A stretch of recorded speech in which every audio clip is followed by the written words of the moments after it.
Oh gosh. Well, Yay! 4 minutes late, y'all. I'm sorry. I know. Blame Better be. blame blame the blame the person who grabbed me by the hand and tried to date me and whatever. Trying to Trying do to Bill date you. Cosby on me. Now So we know you're lying. Ain't yeah, nobody I'm want to not. date your ass. I'm Come not on, that Jeff. handsome. Not at all.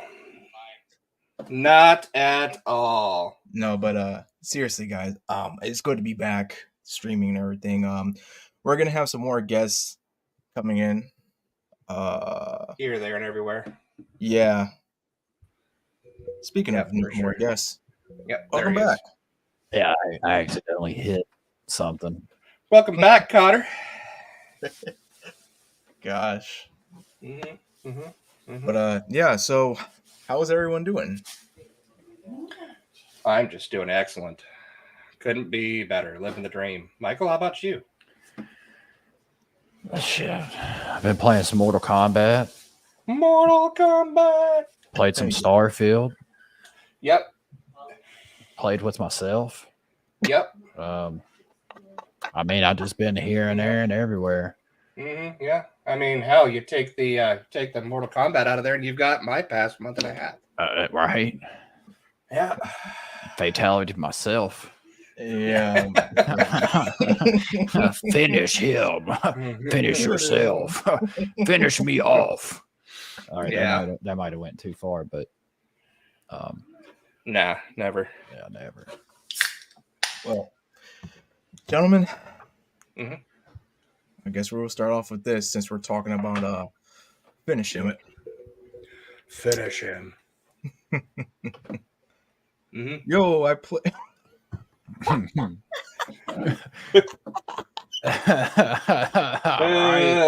Hey, I almost said it. Yeah, I told Rob I was gonna give him some safety glasses one time.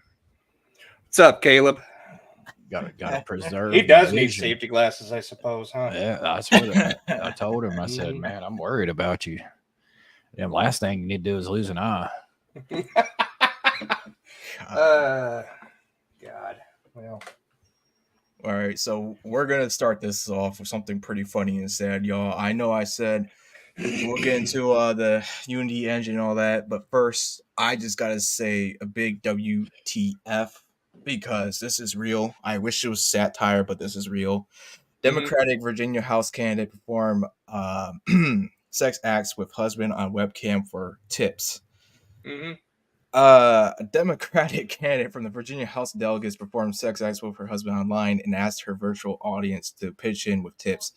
The Post has learned Susanna Gibson, a mother of two. Oh shit! I didn't even know she was a mom. Hey, that's part of the tips, man. She's got to show you how to make a baby and what do you do after the baby. Right. Right. But even I oh my gosh. Anyway. I heard you're not supposed to shake babies, but yeah. I imagine one of them got shaken, though. I'm not allowed to hold them anymore. That's a good tip, though. Tip for tonight: don't shake babies. Yeah, don't shake babies.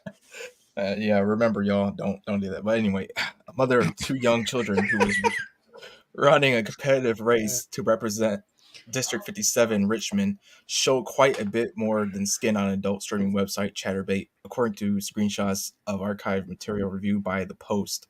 The 40-year-old nurse practitioner, oh my gosh, she's a nurse too.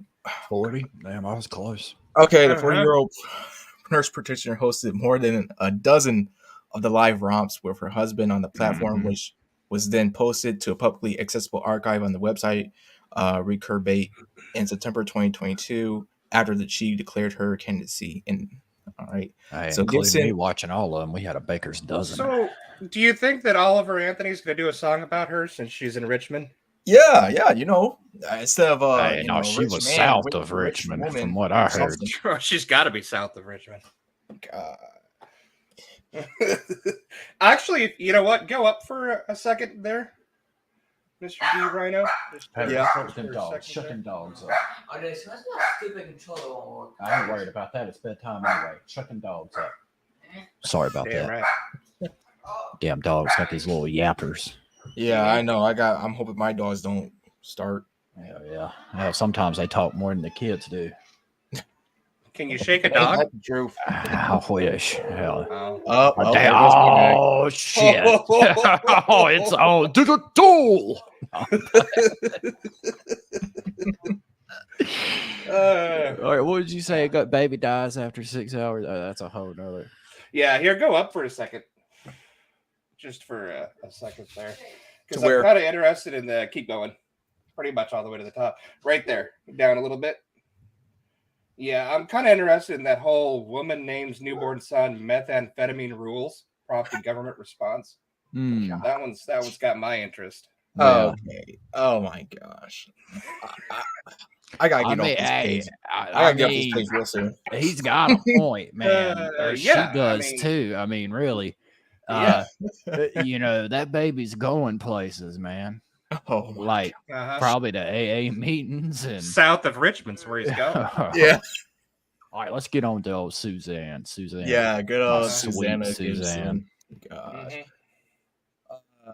Gibson also apparently maintained her Chatterbait profile after having announced her campaign in July of last year, uploading at least one picture of herself on the sex streaming site the following month, according to a screenshot obtained by the Post. The unconventional candidate had more than 5,770 Chatterbait followers, whom she repeatedly pressed for more tokens in exchange for certain acts and private showings, adding that she was raising money for a good cause. In other videos, God, jokes don't write themselves, man. In other videos, she suggested that she and her husband have tried swapping with different partners, as she is ethically non-monogamous, but that he doesn't like sharing. Okay, so he's a soy. I gotcha. That's her. I mean, that picture right there, though. Wow. Yeah, I mean, hey, at least she takes good of her. Look, hey. If all the flaws, I'm gonna say that she takes good care of herself. She has a husband and she has 2 kids. However, the way she's going about it, Jesus, that's all I gotta say. I mean, you know, honestly, I don't know. She's kind of unattractive to me. But to me, she looks like she could be a stand-in for, like, you know, like General Hospital or something. Yeah. Well, yeah. You know, like an extra. But I mean, that's like she's not hot enough to be like the star. But she could be the extra. Yeah. Yeah. Like she still get the job done is what I'm saying. Yeah. I believe they call them fluffers, don't they? I don't know. I mean, she was doing a lot of it. I guess. Okay. She kind of looks like an ugly Jessica Biel. That's what, you know what? Yeah, that's what I'm, oh God. Which is really rough, if you think about it. Yeah. I was thinking of Sarah Jessica Parker. Ooh. Like I don't know, it might just be the blonde hair. I don't know, but I mean, she's not that ugly. Nah, not that. I think she's prettier than Sarah Jessica Parker. But I mean, have you? So, DRHINO, did you watch any of this clips? These tips? Look, man. It was on Twitter. Or I should say X. And I was like, "There's no way this is real." Then I saw it. I was like, "This is real." And then I just I just clicked. I just got off it. I'm like, man, look. I was like, I knew by then. I was like, I have a story. I gotta dig into this thing. I gotta see how I could talk about this. And then I just like, I have to talk about this. There's no other way around it. I clicked on a link that directed me to Reddit, and well, let's just say Reddit has everything and everything all the time. Yes, it does. Yeah. And yeah, there was a lot of tips. A lot of tips. And I was just kind of befuddled at thinking that like her whole shtick was like, oh, why are you throwing this up? You know, like, why is this being, you know, I mean, you know, politics is dirty, and apparently she's, you know, she gets down dirty. And you know, it's like, I don't really think it hurts her at all, in all honesty. I mean, not nowadays. I think we need to be more worried about what is her overall views of, you know, what's her ideology around a whole lot of other stuff besides trying to give out advice on sex. You know, I look at it like this. Like, do I really? Do you really want this to open a floodgate where other cam girls and thoughts would try to run for office, and of course, you know, the only thing that they know will probably use their bodies to get into that. And then I'm not saying that this doesn't happen already, but I mean, I can't really see the country, as in the U.S., being taken seriously when this type of stuff is happening. We haven't been taken seriously in a long time. True. That's true, but that I think it will get even worse. I think it will get even worse. Just well, I mean, on that note, though, it's like saying, you know, Donald Trump, you know, coming from The Apprentice or something, you know, like to me, that's the same logic. You know, it's like somebody coming from whatever means of media. I mean, there's a gray area there. I know what you're saying. I'm tracking what you're saying. But I'm saying for like the public eye's sake, like if you're, you know, for whatever part, you know. I got you. Yeah. No, I see what you're saying. Yeah. I mean, dude, yeah, I don't know, man. I don't know. I've become the kind of person towards like I don't care who or what they are, so long as they just don't fuck things up any worse than they already are. I honestly don't care what they do or who they are. I honestly don't. I don't. So I mean, it's not. You know. Well, it's like Frank said right there. Ronald Reagan was an actor. Yeah, absolutely. Too, you know, he was an actor. Then he was the governor of California, and look at all. There you go. Look at all Ventura. And we don't talk about Jesse. Oh, I'm just saying. I mean, Arnold. Look at Arnold. Yeah. You know, okay. I mean, That's a little better. You know, I mean, the list can go on and on, but I mean, yeah, it can. You know, but I mean, really, though, if you think about it, and here we're gonna get a little philosophical. Isn't pretty much every politician an actor in one way, shape, or form? Yeah. I mean, hell, we're actors right now. Yeah. Yeah, I mean, I hate you guys, but I'm talking to you. Right? Yeah, you know, I'm acting like I didn't like the tips that she provided. Yeah. Yeah, I mean, you know, like whatever. Like, I mean, we're talking about her being ugly. Hell, we only judged like 2% of her. You know what I'm saying? Like, you see what all she can provide, and I mean, well, yeah, you know, I mean, hell, I mean, if that's one way for Democrats to win voters, right, yeah. I mean, yeah, I'm not gonna talk about that. But like you said, yeah, exactly. It's all about her ideals and how her stances, where she's all that and everything. Oh, she's got a stance. I'm gonna tell you what. All right, Built all like right. Let's get into this. So. So Gibson often thanked her viewers after the tokens arrived, and her husband, a lawyer, a lawyer in at least one case echoed her request. Twitter-based terms of conditions state requesting or demanding specific acts of tips may result in a ban from the platform for all parties involved. In a statement to the Washington Post, Gibson called the publicly posted videos an illegal invasion of my privacy designed to humiliate me and my family. That's public domain. It's public, man. It's public domain. Yeah, I don't care. Oh, that's her husband. Okay. Mm-hmm. Yeah. I'm more interested to see what he thinks about this. I look. I'm not going to try to delve too deep into the rabbit hole. I just said, look, this is going to be a one-and-done thing. You know, I can't, man. Yeah. Chase that rabbit. What? Well, it won't intimidate me. She takes D for Democrat to a whole nother meaning. Yeah, right? Capital. Yeah. But it won't intimidate me and won't silence me, Gibson said. My political opponents and their Republican allies have proven they're willing to commit a sex crime to attack me and my family because there's no line they won't cross to silence women when they speak up. So you want to vote for her now? You want to vote for her? Well, you know, I'm gonna say one thing. Like, you know how like most jobs when you go to apply, like if you're in a range of like 80 or 70 to 80, they're like, hey, this job might be too much for you.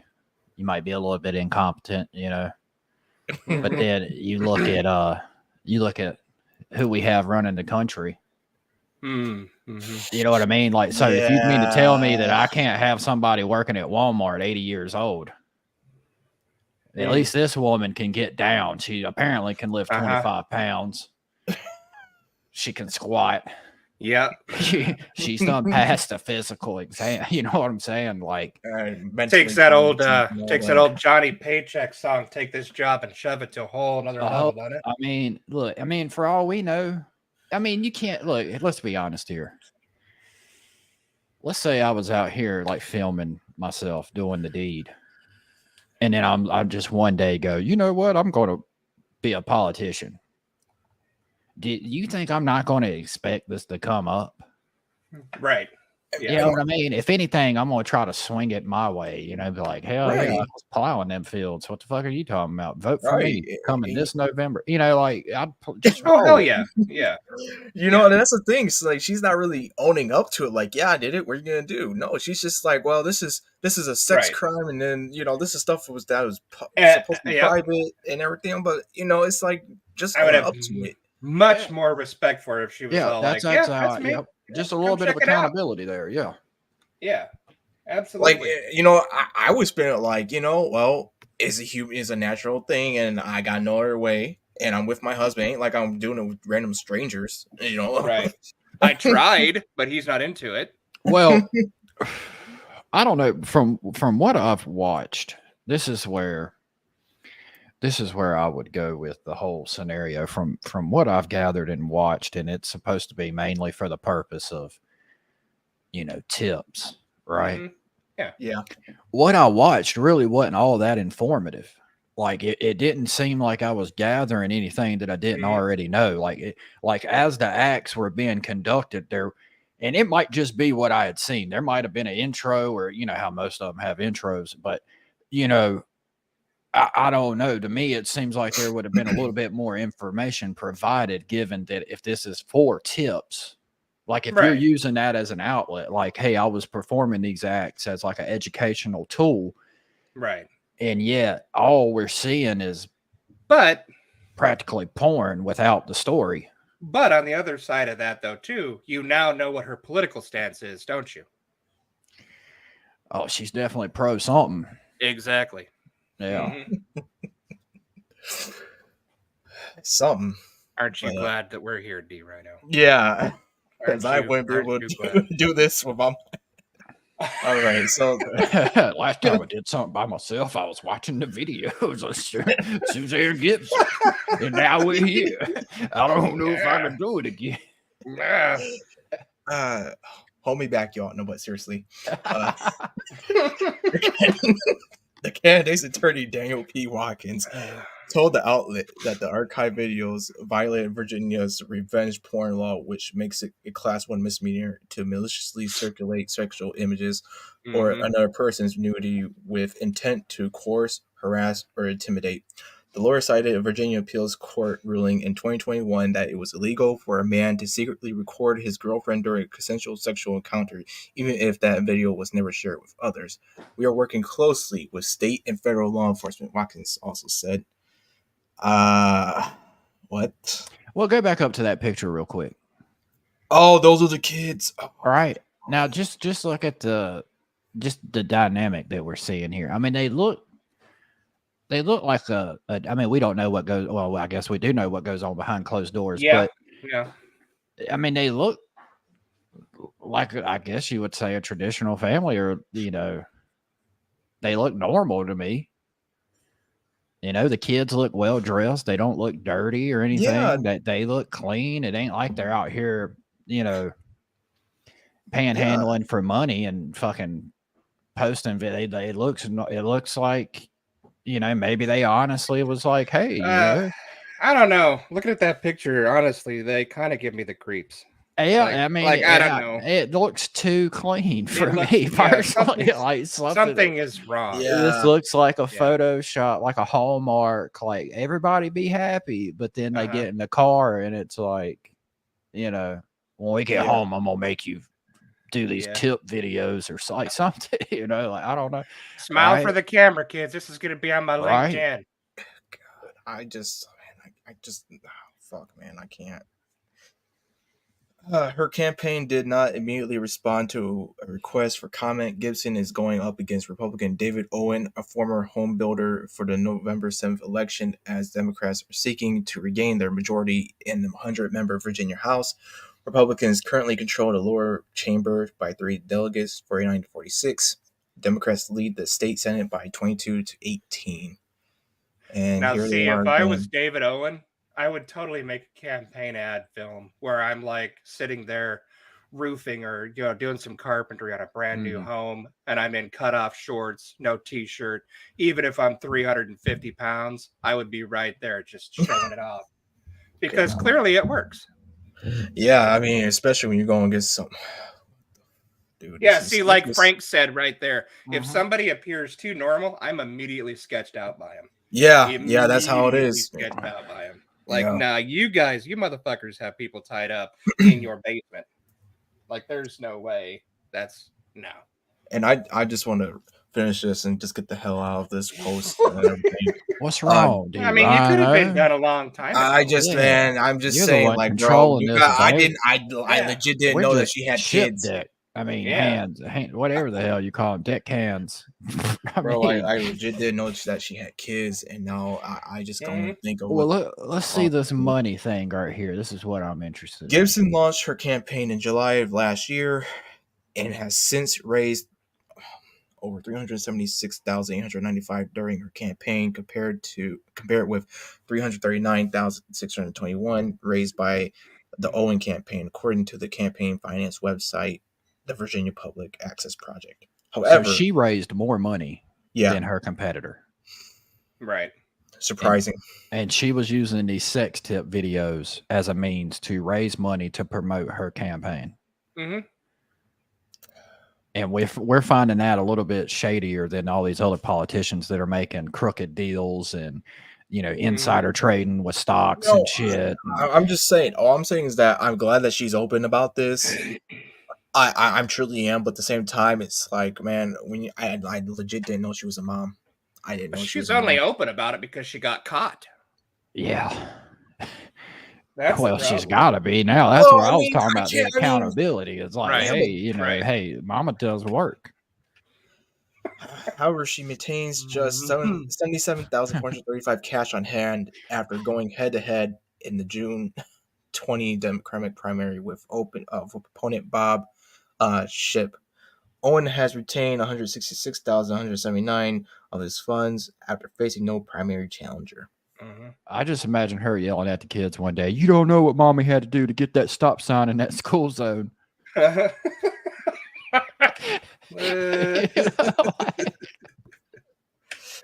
Yeah, I just, you know what I mean? Like, hey, you want to know how that part got that extra swing, that swing set? Yeah. Mommy did that. All right. Don't go on Reddit, Twitter, Facebook, any of that for you're grounded. That's the worst part is the kids. Yeah. Like, my God. I just, what's your views then? I mean, because the sex industry is just, I mean, it's not going to go away. No matter how we look at it ethically and morally, it's not going away. So, like, what do you think about the means of, like, a single mother? Because, a good portion of women are single mothers. You can't doubt that. But, like, what would you say though, if a woman was like a stripper and was making an honest wage, providing for a kid? Do you see that being any different than just recording something like it? I mean, because to me, it depends on if the stripper's going to try to run a district. Yeah, I would never run for government because there'd be an avalanche of skeletons that came out of my closet. There is no way, shape, or form I would ever run for. You have some 80-year-old man like, what's hentai? True international depression. Have y'all seen my after? This is Corn Pop. This is the kid I was talking about. All right, I pulled myself together. I just I had to take a moment. At the university. Anyway. Yeah, sorry. Yeah, no, it's Jesus, man. Sorry, Captain. If I read ahead, I would have. Mm-hmm. Well, you're hearing it live, folks. I'm kind of fucking devastated. Yeah, It is sad. I mean, I'm just making fun of the situation more than anything. Yeah. And I'm trying to rationalize. It's a laugh or cry. I'm trying to rationalize with the situation on like what could that person have been going through. Because we all make mistakes and we all do things on purpose with good intentions. Like if that was her intentions of like, hey, like if she had a conversation with her husband, it was like, hey, baby, I really want to run for this, but we don't have the funds to do it. Cindy and Rebecca, they just sold like $12,000 worth of fucking feet pictures. I mean, I think we could top that. Let's get 370 some K in the bank, run, make some changes, and do us. If not, we're going to bring. I mean, you never know. That could bring more to her catalog. If she don't win this race, she could still keep making tip videos, quote unquote, and still make money. And honestly, I mean, hell, she wouldn't even have to nurse at that point. I mean, would you rather fuck your spouse and make money doing it instead of going to work a 9 to 5? In all honesty, it depends on. There is morals and ethics involved, but I'm just saying, if given the opportunity, right? If given out, no kids involved or anything like that, I mean, look, as long as I'm with the spouse, I'm with the wife and everything. Yeah. Okay, sure, whatever. Don't have to show my face, what? Okay, cool. But I just, it'd be like the Asian porn. You just got it blurred out. Kind of like, I'm ready. Is that what they do? I don't know. I'm ready to go. I'm ready to go to this one. from one whore to another. Yeah, now we talk about Unity. At least this one I can handle. This can you though? Can you? Because this pisses me off bad. The entire gaming industry unites against Unity's baffling pricing change. Boy. Mm-hmm. It takes a lot to unite all corners of the gaming industry, but Unity has done just that with an astonishing bad change to the pricing for the use of its game engine, the biggest rival to Epic Games' Unreal Engine. Unity announced that it would now be charging developers for use of the engine per installation of their game. Per installation, correct. Once it hits a certain amount. So once there's a certain amount of installs from a developer, so let's say like right there, Cult of the Lamb. Okay, so let's say that they have 200,000 people that have installed their game. Suddenly, Unity begins to take a portion of the developer's proceeds for using the Unity engine. That's literally it in a nutshell. And it gets to the point too, to where the more successful you are, you could actually get to the point to where you're not making any money on your game, period, because of their pricing structure. Anyway, sorry, go ahead. I didn't read ahead, but wow. Yeah, it's per install. So once you become successful and your game has a certain amount of installs, suddenly Unity gets you on their pricing plan. What? You can literally just be starting out and then have a hit game, and then all of a sudden you're going bankrupt the next day. If you really wanted to fuck over a game, let's say that somebody used the Unity engine, right? You wanted to really, really screw them over. You take your bank that was sitting there that was mining cryptocurrency and use it to install, uninstall, and install Unity games, any particular game. Every time it's installed, like let's say you're able to install it on this bank of, a dozen computers, right?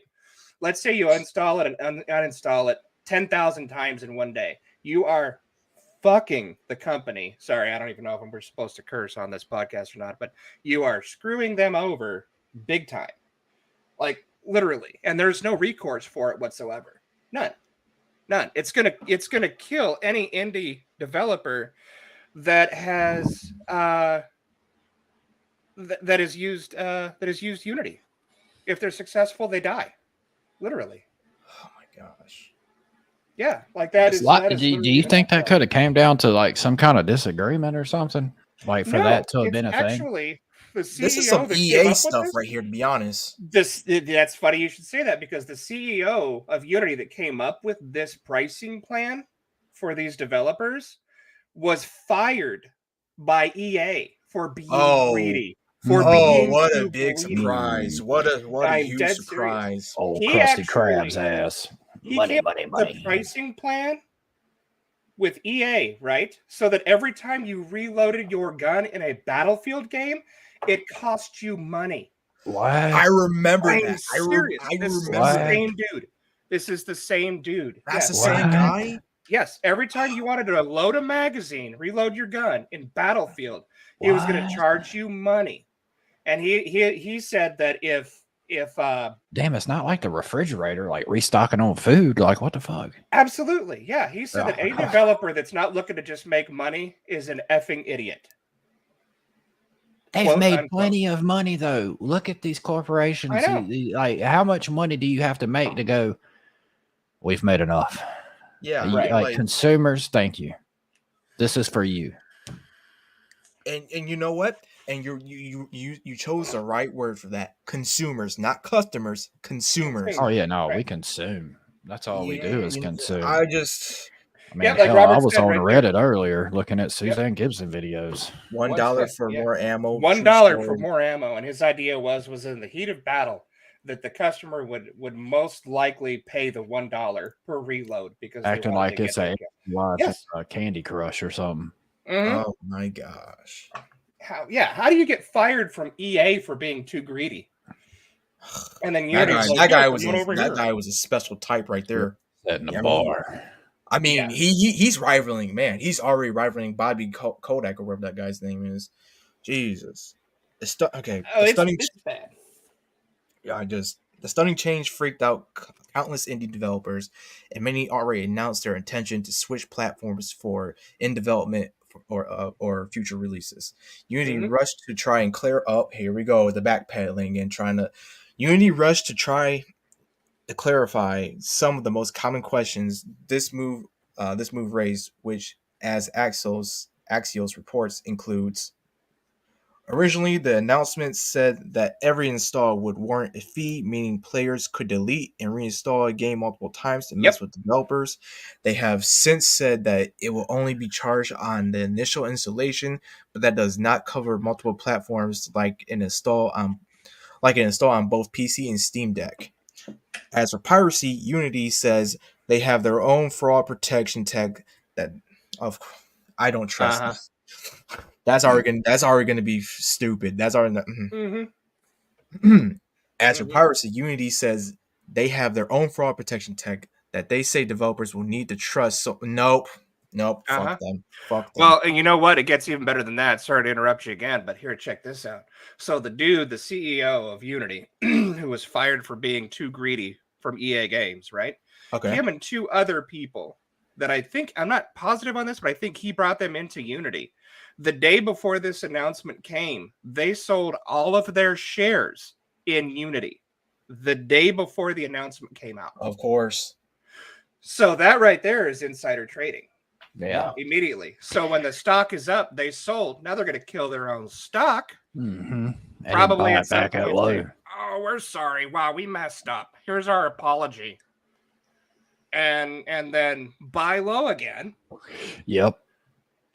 Yeah, no, this is legitimately, there should be federal charges against these people. Wow. Yes. The day before. Like, that's not fishy. That's not fishy at all. Let's sell our majority stock before we make this announcement and tank our own. Yeah. Anyway, sorry. Go ahead. No, it's this is why people, this is why close friends of mine wonder why I'm just slowly waning away from gaming, because it's stuff like this. And I'm not trying to sound like I'm a downer or a black pill or anything, but I have better uses. I look at it like this. Since they're thinking about taking people's money, I'm thinking about protecting and saving my own money. That's the way I look at it. Yeah. I'm not going to be shelling out $70 for. Well, I'm getting ahead of myself. I'm not going to go into that. That's going to be next topic. Yeah, I'm still thinking about Suzanne Gibson before this shit. Yeah. My $70 can go to Suzanne Gibson. All right. I'm not thinking about her anymore. I finished. Yeah, but I'm done. I'm done. Complete. But seriously, anyway, I've got the high ground. You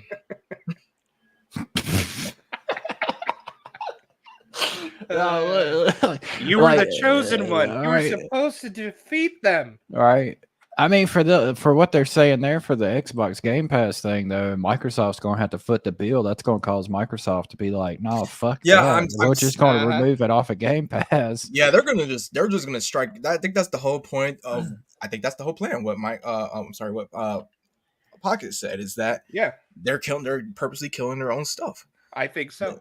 So demos of the game will not be charged a fee as long as they're not included with the full game. Charity bundles, including games, will not be charged a fee, but the developer will have to inform Unity about the inclusion to make sure that actually happens.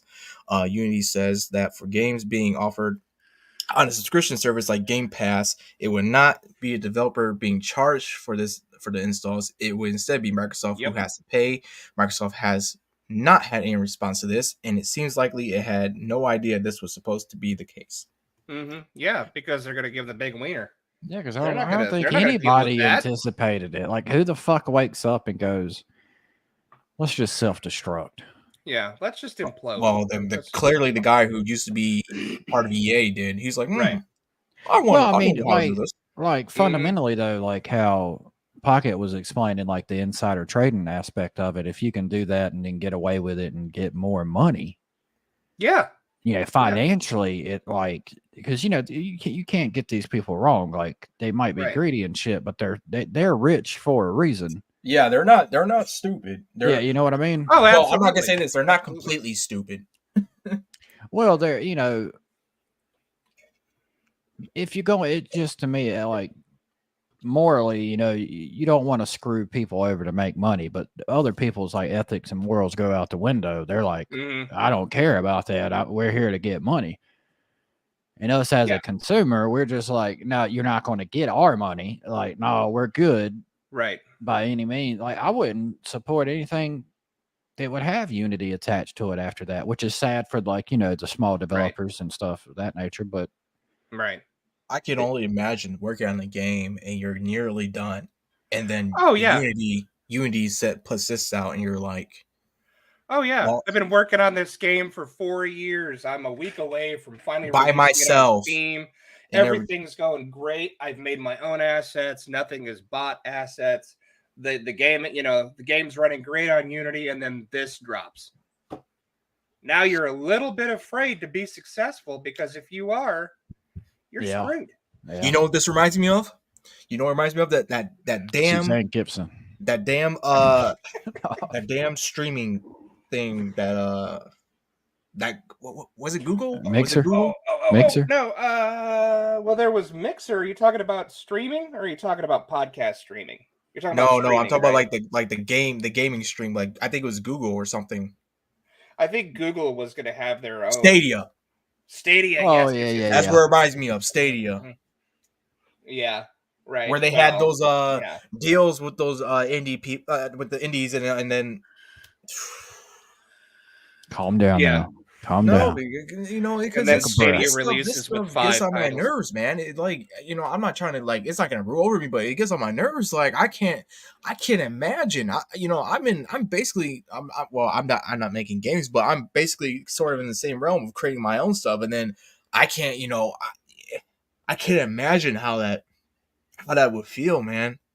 You're working on something that you hope will actually improve your life and be part of your legacy, and then all of a sudden this stuff comes out, and you're like, man, I had to probably start from square one all over again. I don't have as many financial assets as I did when I started. And look, have you ever been punched in the face? Yeah. You've been punched. We've all been punched. Like real people has been punched, Yeah. Did it stop you from being better? No. So if you're the lead of these indie teams, these indie developers and whatnot, and you're having a meeting with your team and you're like, hey, unfortunately this has transpired, but we can't let this stop us. If we're really passionate about the product, I mean, it's unfortunate. I'm not trying to say that it's not. You're just playing devil's advocate. Yeah. I understand. You know what I mean? And it's just you got to strive to keep, like, for lack of better words, like, fuck them, feed them beans. Like, we're going to keep on getting it. Right. And I mean, understand. that, Yeah. I mean, it would definitely set things back, but it won't. I hope it won't be the end for some of these guys. Yeah, well, it depends on how resilient they are. Well, They like might Frank, have to start doing sex tip videos to get the funding to get another engine. I mean, yeah, like Frank said right there, Hollow Knight dev team, they scrapped their sequel DLC because of Unity. mhm. Yeah, And they were almost finished. So I mean, it's yeah, I mean that's Wow. right there. And you know, something else you got to think of too is that if you tank your game, right, you wait a few months and see if there's any federal charges for you actually insider trading, which there's not going to be. All of a sudden, next time your quarterly comes around to pay taxes, oh man, our company's got losses. Well, we just created ourselves a tax hedge too. Yeah. yeah. We had losses this quarter, and then they just keep going with that, and then they're like, again, a few months down the road or whatever, whenever they're done with that, oh, we're sorry, yeah, this was bad of us. Yeah, sorry that happened. We came Blah, back blah, better yeah. and stronger. Yeah, we're better and Unity stronger. 2.0. We're gonna be the Unreal Engine killer. Here we go. We got this. I doubt that, but Yeah. Oh, I doubt it too. But yeah. I mean, if Unreal pulled this shit, there'd be fucking boycotts and shit more than what we're seeing here. If Unreal did that, my God. It'd be unreal. Yeah, it'd be unreal. Yeah. Mm-hmm. Yeah, I agree. Be something. And I just wanted to. I'll take my blood. I wanted to pull this up just to show everyone. What is so this? I'm at the plans and I think I'm at the plans and pricing section, and we got the first section left is a student. Then you go personal, and then I guess you have like the Unity Learner, which is you got the student and hobbyists, you got the individuals and teams, and then the enterprise and industry. Now, student and personal seems like it's free. You get like a free version and all that, but there's eligibilities like for example, if you're a student, students have to be 16 years and older who are enrolled in an accredited educational institution and can provide consent to the collection and processing of their personal information. For the personal eligibility is revenue or funding less than 100,000 in the last 12 months. So I might have spaced out a little bit back there when we were talking about the whole ordeal, but are they making a certain percentage of what the game, like let's say I buy Cult of the Lamb for $20, do they get a certain percentage of that? Correct. Okay, right. So once you install it. Okay, so if I list the game for free, and then throw in some other shit, like let's say a season pass or cosmetics, like a loophole. I'm looking for like a possible loophole here. Do they get benefit? Do they? If you don't make any money, Unity doesn't make any money. Okay, so if you put the game for free, and then if you let the consumer know, like, hey, we are getting fucked here. We have a season pass. We threw you a shit ton of content in here as an extra thing to ensure it's worth what you're getting. If you would contribute or contribute, like help us out because we are I mean, is there a loophole there that they could? No, because Unity is going to be right there to fucking sue you. They get that type of money too. I guarantee you, they have a legal team that's going to be looking for Patreons. They're going to be looking for.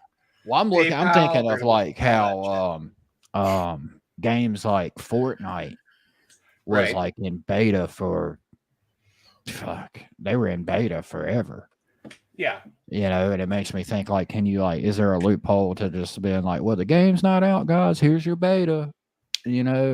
This is what, Yeah, if you're not making money off of it, Unity doesn't make money off of it. But the second that you start making money is when Unity gets it. Anything that's built on their platform. So if you have a DLC, if you have whatever, it doesn't matter. Shiesty poo. Yeah. Yeah, and it's a percentage. So if you like you said, if you bought if you bought Cult of the Lamb for $20, if it was on the Unity engine, right? And they had done $100,000 in sales. Okay. Once they hit that certain amount, as soon as you install that game, they immediately get a percentage of the $20 that you just paid for Cult of the Lamb. So it's a percentage of sales per installation. That's how I understand it. Yeah, that's what it seems like to me. And on the individuals and team section, you would have to pay over $2,000 per year with per seat if you're going to do the prepaid yearly annual plan. Now, if you do like the paid monthly, it's going to be $185 a month per seat. Per seat, yeah. Now, of course, they include a 30-day free trial. Of course. And you get like all this stuff with published to game consoles, splash screen customization guidance, and all that. Now, however, when you go over to the enterprise and industry, of course, that's going to go up to, if you're doing the Unity Unity industry, that goes to over 4,000, close to 5,000 a year per seat. And if you do the monthly, it's $450 a month per seat. Microsoft don't need to mess with that sinkhole. Yeah. Yeah, Game Geeks. Yeah. Microsoft just needs to buy and put a stop to the whole thing. Microsoft has to worry about the monopoly part. Yeah. Have you seen, like, I hate to jump off subject here, but have you seen the leaks for Microsoft's planning? Yeah, I've seen that. Actually. I didn't look at it yet. I didn't investigate that, but I saw some stuff about it. There was only one thing Twitter to that got me, but maybe we'll get to that later. But oh boy, yeah, that's something we can actually touch upon if we remember. Man, we'll baptize it. I totally forgot about that until you mentioned it. Man, but that's it. I mean, it's interesting. No, that's what we call some good old fashioned ass right there. That's all that is. Yeah, that's ass. Like, yeah, it is. It absolutely is. It's wrong and it's deceitful. It's conniving. I mean, yeah. Like, tell me how to lose your reputation without telling me. The fact and the fact that they didn't even write any kind of a grandfather clause in there—that's the part that gets me. To kind of it's just a hey, thanks for using our platform for your game, but bend over. Yeah, sorry. What the fuck is this? That's true too. I forgot about that. Yes, that is correct. This is interesting. I forgot about that part. Okay, go ahead. Now this is interesting. Unity reportedly says Planned Parenthood and Children's Hospital aren't valid charities. Correct. Motherfucker, a charity would be whatever I call it. Yeah. So if the kids at the Children's Hospital that are dying of the big C want to play a game that's developed on the Unity engine, the hospital has to pay for it, if I remember correctly. Arguing that charities were political groups. Yep. What, dude? Dude? I forgot about that. So over and above the developer, they also have to pay a fee to use Unity games. I don't even feel comfortable talking about this anymore. Like, yeah, it's sickening. Children's Hospital, so kids could be dying, and you're like, oh, that's not valid charities. Yeah. Roblox is becoming a valid option, Frank. Yeah, at this point, I mean, oof. So you got that one. That is a big oof. Yeah, bro. Yeah, I'm just gonna say. Look, I'm gonna say is that what's on here. Unity reportedly told game developers that Planned Parenthood and a children's hospital were not valid charities. This means that their charity game or organizer will be charged the same installation fees as all other games made using Unity, despite much of the money made being sent to charity. According to the devs, Unity told them that Planned Parenthood and CS Mott Children's Hospital are political groups, meaning organizer would not fit the definition of a charity game. The devs have labeled the move a mafia-style shakedown, telling Unity, you want to fuck us, but we are not bending over. Nice. Hey, they must have got that from a Suzanne Gibson tip. I'm sorry, bro. Gosh. Hey, I waited 49 minutes for that. I don't care. All right. We made Organizer as a sex positive fun. What the fuck? We made Organizer as a sex positive fun romp while supporting women's reproductive rights in the U.S., something that has been seriously threatened recently, says developer Lizard Factory, addressing the Unity Lizard Factory. controversy in a blog post. Sadly, out of the blue, the engine that we built the game with decided that they want to charge us 0. Oh God, what the fuck? What did I just read? Oh, dude, a lot. There's a lot to read there. Yeah. But we got the gist of it. Oh, Lizard man. Factory. If this goes through, it will cost us around 30% of all the funds we have gathered and already sent to charity. To avoid this, Lizard Factory says it reached out to Unity to ensure it would be exempt as a charity game. That, however, doesn't appear to be the case. Is They believe our Zuckerberg affiliated with that at all? Oh God, I don't. Dude, that'd be crazy though, wouldn't it? They believe our targets, Planned Parenthood and CS Children's Hospital, would not count as valid charities and more political groups. The statement continues, I speak on behalf of all of us when I say get fucked. Like many other developers. Exactly what I expect somebody like Lizard Factory to say. Anyways. Yeah. Like many other developers, Lizard Factory says it is looking into switching engines, even if it involves recreating the entire game. Good. As well as doing this to prevail long-term losses from the new arrangement. It also seems to be a matter of principle for many, as the trust devs had in Unity is clearly shaken.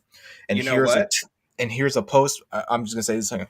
And here's a post by Unity from Twitter. We have heard you. We apologize for the confusion and inks the runtime fee policy we announced on Tuesday calls. We are listening, talking to our team members, community customers, and partners, and we'll be making changes for the policy. We will share an update in a couple of, I'm guessing, a specific time frame. I Blah, don't blah, blah. No, they ain't fucking doing those such No, things. they ain't doing that. That's for sure. That was pretty much like, sorry about the kids, but we don't fucking care. We're going to talk about it now. Pretty much, yeah. But every great businessman finds a need to be filled. So I think we need to start a dev team, a development company, call it something like Wiener Wankers or something like that. We get Unreal Engine behind it, and then we can supply these people. Is what I think we need to do, because clearly Unity wants no part of it. Yeah, they're out of it. I mean, well, the thing is, it's crazy though that they developed a resources that people are using, and now they're like, well, we're going. And just to be clear, and I'm sorry for interrupting, but just to be clear to y'all, to listeners, viewers, and all that, Unity is not that old. It's almost 20 years old. It's not even. It's not. I mean. What's Unity worth? I don't even know. I don't even want to know, to be honest. Well, let's find out. Yeah, look that up. That's what I'm. Okay. Because, like I said, if you start crunching numbers and start looking at stuff and think of the logistics of what they're doing, they know what they're doing. They're not. I mean, you rarely see a company that just accidentally self-destructs, like there's like what Jason was saying earlier, there's definitely got to be right, a reason to this. Now if their numbers are up like tremendously, then I mean either way to them that's a win. 13.92 billion. You see what I'm saying? Like they can foot that bill and be like, well, we're good anyway. Now I mean that's sad, but what's their shares worth? Exactly. That's what I'm looking at right now. Let's see. Right now they're $33.96 per share. A year ago they were $34.44, and they're trending down. Yeah, well, I mean, they're projected as a flat line, but I don't think that's going to happen. Yeah, that's within the U.S. Yeah, but I mean, at the same time, though, too, there's a trend down for pretty much everybody now for Apple. like Nvidia, Microsoft, and Roblox is down. Yeah, So go down a little Roblox bit. went almost DRHINO? 2%.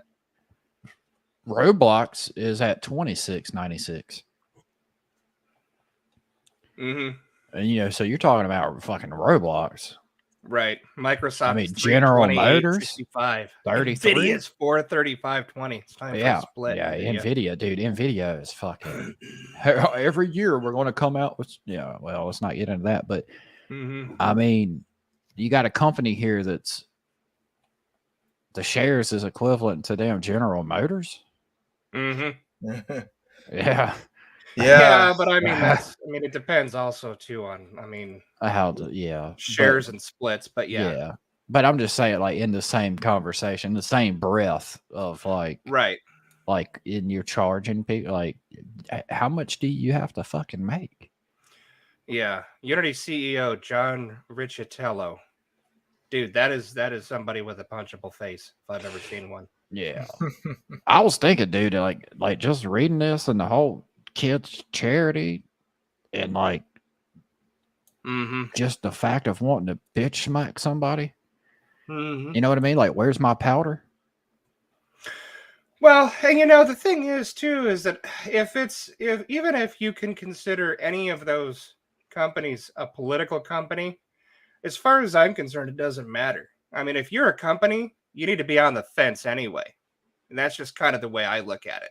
If you really want to be a successful company, there's no reason to take a stand on either direction. Well, you know, that's kind of what I was getting at with the Suzanne Gibson thing. Like, what's her politics? Like, we're so caught up in the videos. Like, what are you actually standing for here? Like, I mean, what is Unity? I mean, now, I mean, but what about this thing though? Like, let's say Unity is successful in doing this, and then what's to say other people don't do the same thing? Right. Well, like Frank Cave said a little bit ago, Planned Parenthood isn't a charity, which I could understand that completely. Yeah, I get that part. But the Children's Hospital part, hospital, you know, that's a little bit that's crazy. Sketch. That's you know, because you always hear, like, think about the children. You know, like, think about the children, Dolan. Yeah, I mean, yeah. And just to finish this up, Unity must be aware of this God. too. We gotta finish it up. No, we're finishing up. I mean, I'm thinking of the people who just want to listen. I know. I'm just saying, like, fuck Unity, bro. Yeah, I know. It's just Unity must be aware of this too, as earlier today it apologized for the confusion caused by the announcement. However, it's unclear if this means we'll see a total reversal in policy, which is what many developers are calling for. We are listening, talking to our team. We just read that on that Twitter post. Blah, blah, blah, blah. Wording it as changes to the policy doesn't inspire much hope. Then there's the fact that if Lizard Factory's account of the situation is correct, Unity doesn't consider a children's hospital and a resource for reproductive rights to be worthy charitable causes. We've reached out to Unity for clarification on this, and we'll update this report should it respond. I'm going to look up Lizard Technologies. I'm curious. Yeah. Now that's where we need to start funding. You know what? Well, I'm just saying. Apparently they're all ready for the children's hospital and everything else, and they've done stood their ground. They've been defiant. They're saying, no, you're not going to do that to us. We'll scrap the whole fucking project. We'll make another. We'll figure something. That's what I was standing about. You know, when you can stand in the face of diversity and be like, no, I will prevail one way or another. You're not going to fuck me. Right. I get behind that. I'm like, hell yes. Yeah. I just wow, that's a lot of bad news from Unity. Yeah, no, fuck them. That's a lot. I mean, they're on that. They're hell bent. Fuck them with a plunge. Fatality. Yeah, like get them out of here. Get them gone. That was a segue into the next conversation. Yeah. Yeah, come here. No, but get over here. Imagine. I want you guys to imagine this. I want you guys to imagine getting a new Mortal Kombat on the Switch. No, don't. No, that's Don't. just no. You fucked up. You fucked up already by even just saying. It costs like $69 plus tax, 70 or 109 plus tax and everything like that. Well, or better yet, I'll even say this: you get it on the PS5, and it so far it looks okay. It's playing as it should. Yeah, I've seen the graphic comparison. But my thing is, it hasn't come out with anything with like the crypt. And yes, I understand that the crypt came way later in MK11's life and everything. But there were some things with I noticed where I was playing with my cousin and everything was that the cameos, the cameos that what that's what they're called, cameos. Yeah. Okay. Cameo fighters. The cameos are not like you don't even have all the cameos really from the storyline because, for example, I believe in like you have like the fire elementals, the ice elementals. What's her name? Chameleon in there as well as a as a cameo. Them are all projected to be in the next, like with the expansion that's supposed to come out. Like they've data mined it to be something that's going to come to fruition with time. There's 15 total cameo fighters. Yeah. You only have access to 10 of them at first. You have to unlock 5 of them through XP progression or level progression. If you get to level 25 on your profile level, you unlock the other 5. So for the total of 15. Imagine bringing it up to Switch TO console generations later and comparing it with. See, that's I agree with Frank, and that's where I would let you continue with that. But the topic of the cameos, that's how that is a lot of them are planned. If you're a fan of Mortal Kombat, you already know with the previous installments, they drip feed content. Yeah, they drip feed, and that's part of the problem, especially when we're talking, especially for pre-orders. I mean, damn, Shang Tsung is in the game, but you have to pre-order him to even play as him. Just like I hated when they did that with MK11 with Shao Kahn. For me personally, if we were talking about any other genre, I would have an issue. And I mean, I might sound like a shill for Mortal Kombat. I mean, I am a big fan of the series, but I do have my unbiased opinions about, that are negative towards the game as well as things that would uplift the game. But with the fighting genre as a whole, I'm back, it's such a, I mean, you just think about the community of people that play fighting games and play other games. Like, it's hard to retain just play this fighting game for so long. So that, that's where they plan out, okay, we have the main story, we have the invasions, we have this to retain your attention. X amount of time after that, we drop a character, we drop another character, we drop another character. Then we drop the expansion or whatever. Then we come out with more we keep you consistently getting stuff for the game throughout the next upcoming years, 2 to 3. I mean, that would be hard, especially for a genre like a fighting game. I mean, that was how I would view it in particular. It's not like, Elder Scrolls. We came out with the game and then we wait X amount of time and then we're going to drop an expansion and millions of people are going to flock back to it. Right. And then with that anticipation of them fighters being added, you got a lot of people. I don't know if y'all have like a favorite fighter of the series, but if they announce like this person's coming on this date, you're going to be like, oh, shoot, I'm going to hop back on it then. I'm going to be fighting. Right. Now with the Nintendo thing, and like Frank said, imagine bringing up the Switch, it's console generations later and comparing it with current gen rent free. To me, I initially was thinking of it like, all right, so me personally, I own the Series S and a Series X and a PS5. I don't personally, I don't own a Switch. So, I mean, primarily it was like, for my decision was like purchase it on an Xbox. Right. And I got more friends on Xbox. But now if I had a Nintendo into that scenario, I still would not have bought it for the Switch. I would have still bought it for the Xbox. Now, if I was a person that didn't have the PS5 or the Xbox and I owned a Switch and Mortal Kombat 1 came out, I would be like, well, I'd want to play it. Yeah, exactly. At least Switch owners can play it. Right. That's what Yeah. Frank just, that's what I was getting to. And that's Right. where that was my initial thoughts. Mm-hmm. But then, you know, when you start looking at the pricing, you know, back when I was a kid, man, I won't never forget, like, I had a couple friends and they had footballs, man. It was that genuine pigskin, you know? Mm-hmm. And I wanted a football.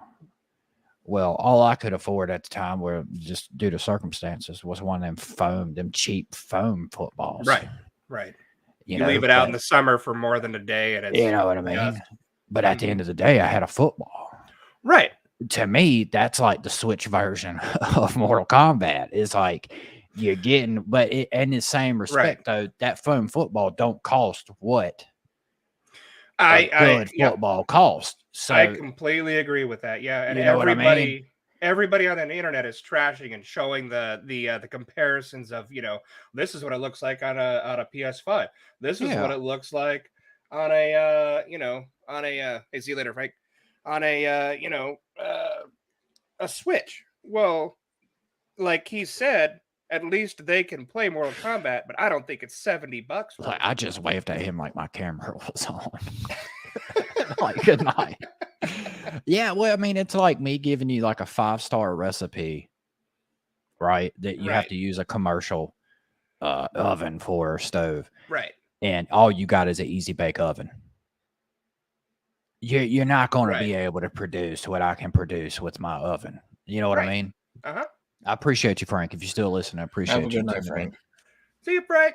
And I'm sorry, DRHINO, for going off on a slight tangent there. But no, I'm listening to what you guys are coming up, because I mean, I think of it like this. Regardless, if you're saying it's coming out on these platforms and it's a green light on this platform, on the PlayStation or Xbox, I expect it to work perfectly on the Switch. Now, yes, I understand there's going to be some sacrifices, but when it looks like this, when you see this looking at you, it reminds me of like Black Ops 3 on 360. Now, I didn't play Black Ops 3 on 360 because at the time, because I already had the one. It wasn't like that. But the main issue there, though, lies for me personally is like on the whole scheme of this is the most powerful console. Right. Right. Nintendo never came out and said, amount of years this game is going to be able to, with fucking flawless victory graphics. Right. And I understand the whole like price, the whole thing like that to me is the main issue. Mm-hmm. That's the main issue. That's the only issue I have with it. And from what I've seen, Netherrealm Studios pulled a damn Rockstar on us and had a third-party team develop the Switch version. And that's where we get, and we don't know what could have transpired there. Warner Brothers Studios, they're the ones that publish all the stuff for NetherRealm. Mm-hmm. So, you know, NetherRealm Studios could have came to Warner Brothers and said, like, okay, well, we got this game, we got this project, this is this is what we're asking for. And Warner Brothers was like, all right, we'll give you this much money. And, you know, it's got to come out on this console, and this console. And they go, okay, well, let's outsource the Switch version and primarily focus on the Xbox and the PlayStation, because that's where the majority of our fan base is probably going to be coming from. Yeah, that looks, I mean, I don't know what to think of that. Is it, I mean, because like how Frank said, imagine like comparing it. I'm gonna compare it all I want, because people have put down money just to play this game, and they may not have the Xbox and the PlayStation and all that, but I expect game companies, especially AAA game companies, that to at least do something. How you're gonna tell me that The Witcher 3, even though there's some sacrifices, it still looks leagues better than what we're seeing with this Mortal Kombat 1 on Switch? Well, that's where we're looking at a comparison of a Switch to, I'm guessing, a PS5 or a Series X, right? Right, something like that.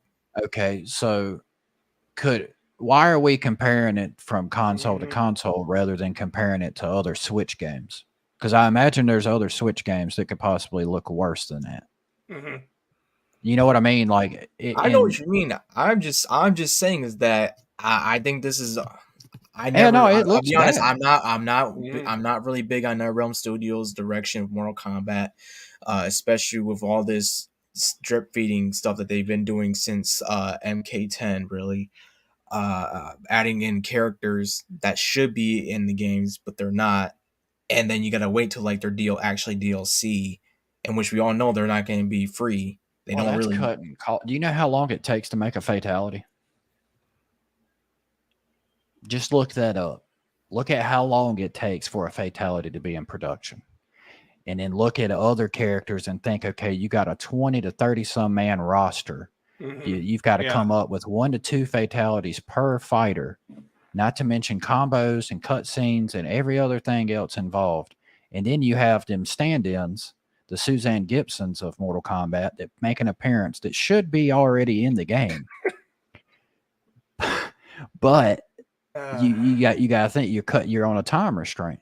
Now you could theoretically, I mean, you could say, well, we can push the project back X amount of years. If you look at from MK10 to this one, you know, when they announced this one, everybody was like, holy shit, like that, damn, this is the bread y'all had in the oven this whole time. Like, damn, y'all just announced it, and y'all didn't just announce it. Y'all said, no, fam, this is when it's coming out, like in the next 4 or 5 months. Right. And then they came out with the project. Now for the Switch version, that's where to me personally, the Switch is like, it's an anomaly. I mean, it's the same thing that happened with Rockstar. They did the definitive edition. They outsourced it to a third-party team. And this is that's the unfortunate result that we have, is that, whatever you want to call that. Right. Yeah, I mean, maybe there's some validity, but I think there's just been a lot of excuses lately with the gaming community. Undoubtedly. Like they shouldn't have even. But that's where I was saying they shouldn't even came out with it on Switch for a console that's so far behind in the league. It's like, but then again, when you've got publishers like Warner Brothers, you don't know. Warner Brothers might have a contract with Nintendo that says like, hey, if you produce this, because look, Hogwarts Legacy, it came out on Switch, but it came out way much later. So, I mean, that kind of there might be some kind of inclusion there through some paperwork that says, no, if you're going to develop a game, you've also got to include this console. And that's where a lot of, unfortunately, a lot of these developers like NetherRealm, because, I mean, you can't tell me the PS5 looks like shit. Right. I mean, that just, that's the one I've been seeing most of. That's the one I keep seeing too. Yeah. I mean, but at the end of the day, if you're a Switch consumer, you know, and if you bought the game and you're happy with just having the ability to play the game, then you're fine. Right. But now, I mean, I do think that it's warranted for refunds. You know, I wouldn't be satisfied with that, but I'm not a Switch owner either. Right. Yeah, I'm not either. I always wanted to get one, but I never pulled the trigger. And I mean, and that kind of goes into like that whole Microsoft leak thing of I mean, I want to play me some Zelda. Right. Well, that's where, you know, if it could happen, that'd be phenomenal. Right. Yep. And I gotta say, like, as far as I haven't played, I've got to like chapter 5 in the story of the campaign, but the cameo fighter system as a whole, like it's taken me longer for this installment for me to get in a rhythm. It feels like filling out the mechanics and you know, linking my combos like it. I'm surprised to say this. I'm more of a Sindel main now instead of Melino's been my main for years since MK9, and I'm just like, they made Sindel so fucking good now. I'm just like, it's crazy you said that. I played with my cousin the other night, and he was maining Ashra. Ashra, yeah, man. And you know, and I'm switching between the people. Like I go through all of them and try to see what I can find, you know, that diamond in the rough. And oddly enough, I got to Sindel and it felt fluid. It was like, damn. I say her, Liu Kang, maybe even Astra. Those are like the ones that are like really that I really caught on with. I like me and my cousin was talking about this as far as I had asked him, I said, who in this installment of the game where they reworked all the characters essentially, I was like, who do you think got the best reworks? And he said Ashra and Lee May. And I know he's entitled to his opinions and stuff as much as I am. I said Rain and Reptile to me, where the transition of Reptile's moves seamless, like just seamless, dude. Goes from the reptilian form to the ninja form, just to me looks baller. And then Rain, even though he's got the staff and you're like, what the fuck is that all about? His water effects and everything just seem next level in comparison to where they were before. And like most of the other characters, like Raiden seems like Raiden, Kung Lao's Kung Lao, Liu Kang's Liu Kang, Reiko's Reiko, General Shao. I mean, he grew horns and a name change. Yeah. You know, I mean, all the characters seem like pretty close in likeness and performance outside of them for me. I mean, Ashra to me, I mean, she got some facial feature changes and lost her hat, you know, for her default skin. But Tanya's ugly. Hey, bro. People be hating on Tanya. Tanya's ugly, bro. I mean, I just don't. I gotta Google this now. Yeah, I just don't get the like, you know, it's kind of like we were talking about the sexual exploitation within the games and the developers, and people shit on the consumers for liking it and stuff. But at the end of the day, the developers put it in there. So like, why are you hating on me? And for people to hate on Tanya the way she looks, to me, it's like the developers did that for a reason. Like they incorporated it in there. That's her before. Which to me, I'm just saying, here's the thing: I'm saying her model is actually beautiful, but in the game, it's just like it just feels like they purposely make her ugly, bro. Yeah, but so she's an Egyptian character, and from what I had seen early on when they announced it or showed her off, was that people were in an uproar because they made her black. She looked like, I've seen like many a comments of like, oh God, she looks like that one aunt or da da da da da, you know, auntie da da da da. And I was just like, it's a designed character, bro. Like, I mean, I don't know. Like, no, you cannot cater to everybody. No, I totally understand that, but it's still, I mean, what the fuck happened? Look, if you don't like Tanya, you ain't black. I guess that's what Joe Biden said. Joe Biden got him. But you see, this is what I'm talking about. Like in the background, you see a chameleon in there, and but look at the facial expression that she has right here. Even without the facial expression, still don't look right, bro. It still don't look right, man. Yeah, but that's where we're so used to the original. We haven't warmed up to this redemption. You know, I mean, it's a new version. I know you haven't. You're not that far into the game, but even when she in the story mode and everything, it's just I don't like, you know, I just don't like her. It's not even because it's not even because even appearance. It's because even her personality. It's just like I don't like her. She's just not as good as the original. Well, even her model, and they did her model such a disservice. It's like you made her damn ugly. But the real woman, the actual woman looks pretty is pretty nice, really. Well, do you think they developed this version of her character to be the character not to like? No, it just it didn't even feel like they did even anything, to be honest. It just felt like she was just like, you think she might be the Kurt Angle of Mortal Kombat? Kurt Angle of Mortal Kombat. The what? I said, you think she'll be the Kurt Angle of Mortal Kombat? I don't know. I mean, you know, everybody wanted to pull I'm against just my kind of guy. I'm just saying. I'm just kind of sick of the Mortal Kombat stuff already now. Yeah, I know you guys knew back before it even came out. I had my rant. I'm like, dude, this is this is not even MK1. This is MK12, and I still stand by it.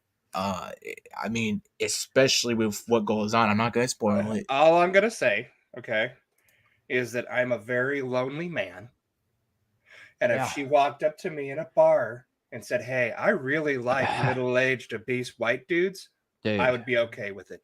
That's all I'm gonna say about that. I'd say, damn right, I'm ready. I'd I've been start watching throwing some some Riz videos. Me for real, for real. You know what I'm saying? Damn it! See, you can't hate on it. No. But look. But here's the thing, though. For the small margin of people that don't like the way she looks, or even if you say it's a big margin of people that don't like the way she looks, they're winning either way. I don't care what anybody says. From the fighting games I've played this year alone, Mortal Kombat's leagues ahead. Leagues ahead. You look at Street Fighter's story that they had, and we could go back and forth and talk about like narratively what we disagree or what we agree with, but leagues ahead of Street Fighter. Street Fighter's never had a story, though. No, a good story. No, like, but it's never been known for story. Street Fighter's just Street Fighter. Street Fighters ain't never been known for like the fatalities, brutalities, animalities, babalities, friendships. I mean, like Mortal Kombat has in my mind, has put itself in its own league, of fighting games based on it. Oh, that one slipped out, folks. But you know. I just don't see how you could like, all right, for example, if we're going to talk about comparisons from the Switch version to the PS5, let's start making comparisons to Mortal Kombat to Tekken or Street Fighter or Killer Instinct or Dead or Alive or Bloody Roar or, you know, Shaq Fu. I mean, hey, you don't shit on Shaq Fu. No, I don't. I got the SNES version, but Fu rocked. You know, you get what I'm saying though. In that vein, it's like it's always, in my opinion, it's always been leagues ahead just because of I mean, you do have that. Well, it's really up to was it 9? You had the cinematic story, and then before that, you had the campaigns. Yeah, it's really the only fighting game that's ever really had any kind of lore or backstory, period. To be honest. I mean, there's other ones, you know, like Bloody Roar had a little bit of, you know, a backstory, but not really. I mean, it's not like Mortal Kombat. I mean, it was just kind of, well, you're talking about a genre of games that essentially evolved from fucking arcades. Correct. You know what I mean? So it was just something that was real generic. You put your quarter in and you fight your friend. And there it was.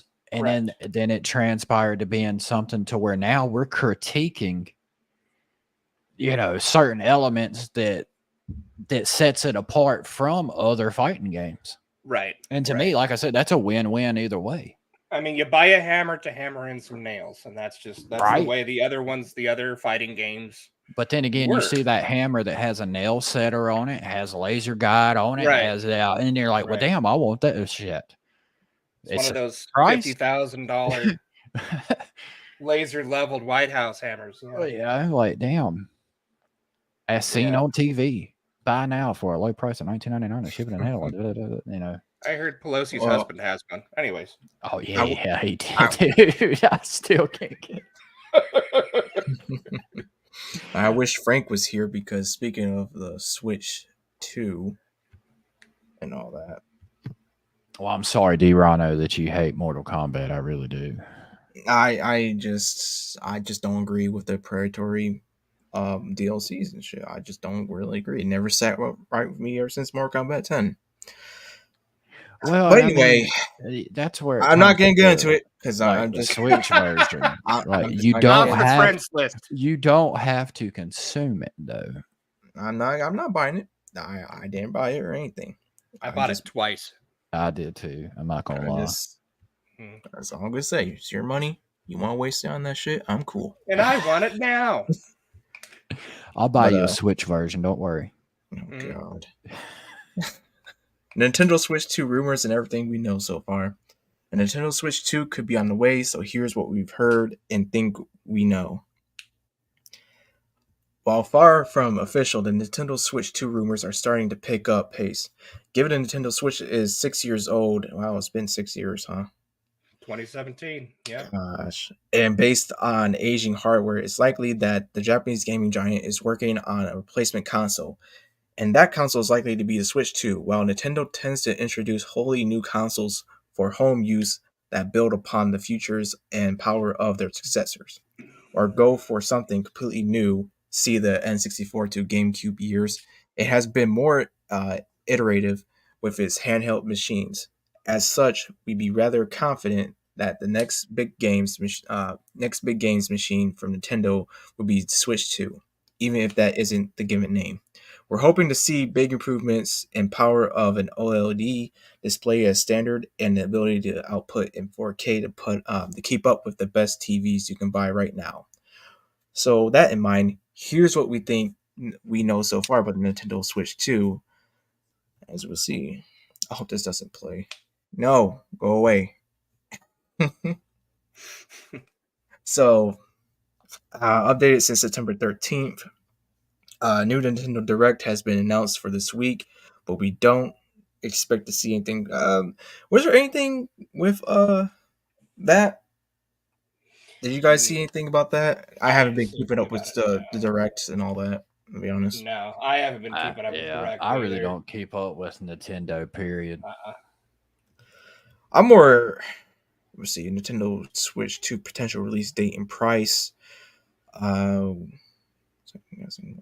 So first quarter 2024. Yeah, 2024. I just want to know the specs. I'm skipping through all of this.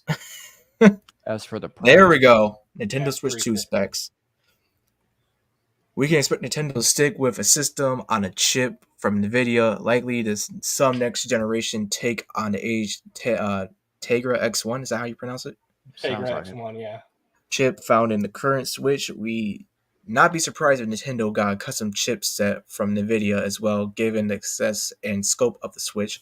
But advancements by AMD, as seen with the Valve Steam Deck, could put Team Red with an outside chance of providing the silicon for a next generation Switch. But we still err on the side of NVIDIA. Yeah, because they're going to have a proprietary Switch or chipset either way. Okay. In fact, after a chaotic rumor tipping at a Tegra chip based on Sam's supposed to be Samsung. Oh, okay. I was gonna Samsburg. Yeah, Sam Subs. Sam Sub-Zero. 5 nanometer process node, which was then refuted by a tipster it originated from. We feel that the Nintendo Switch 2 would definitely have some form of NVIDIA chip at its heart. It would be difficult to guess at potential power or clock speeds, but we like to hope that Nintendo taps into enough CPU and GPU power to deliver a next-gen gaming experience. So I'm bored. Let's see what that gigabytes. 512 gigabytes, which would be a significant upgrade over the 32 gigabyte and 64 gigabyte of the original Switch. Oh, okay. It's almost like they know how math works. Almost. Yeah. The problem that I have with it though immediately is that it can't be that powerful. It's limited by its size. It's a handheld. Yeah. It's designed as a handheld that you can play on your TV, and that's the only problem with it. Is that they can only make it so powerful. The faster the chip, the more, it's going to require cooling. Well, hell, look at some of the gaming laptops. Right. You know what I mean? Look at the size of a gaming laptop to get the performance that you can get out of it. And they still run hot. Yeah, you know what I mean? And then a handheld, there's going to be some restraints there. Right. Now, if you had it to where it was primarily used on a screen or a monitor, and then you had your little handheld that kind of, but then that put them in the same scenario that Microsoft's in with the S and the X. Right. I mean.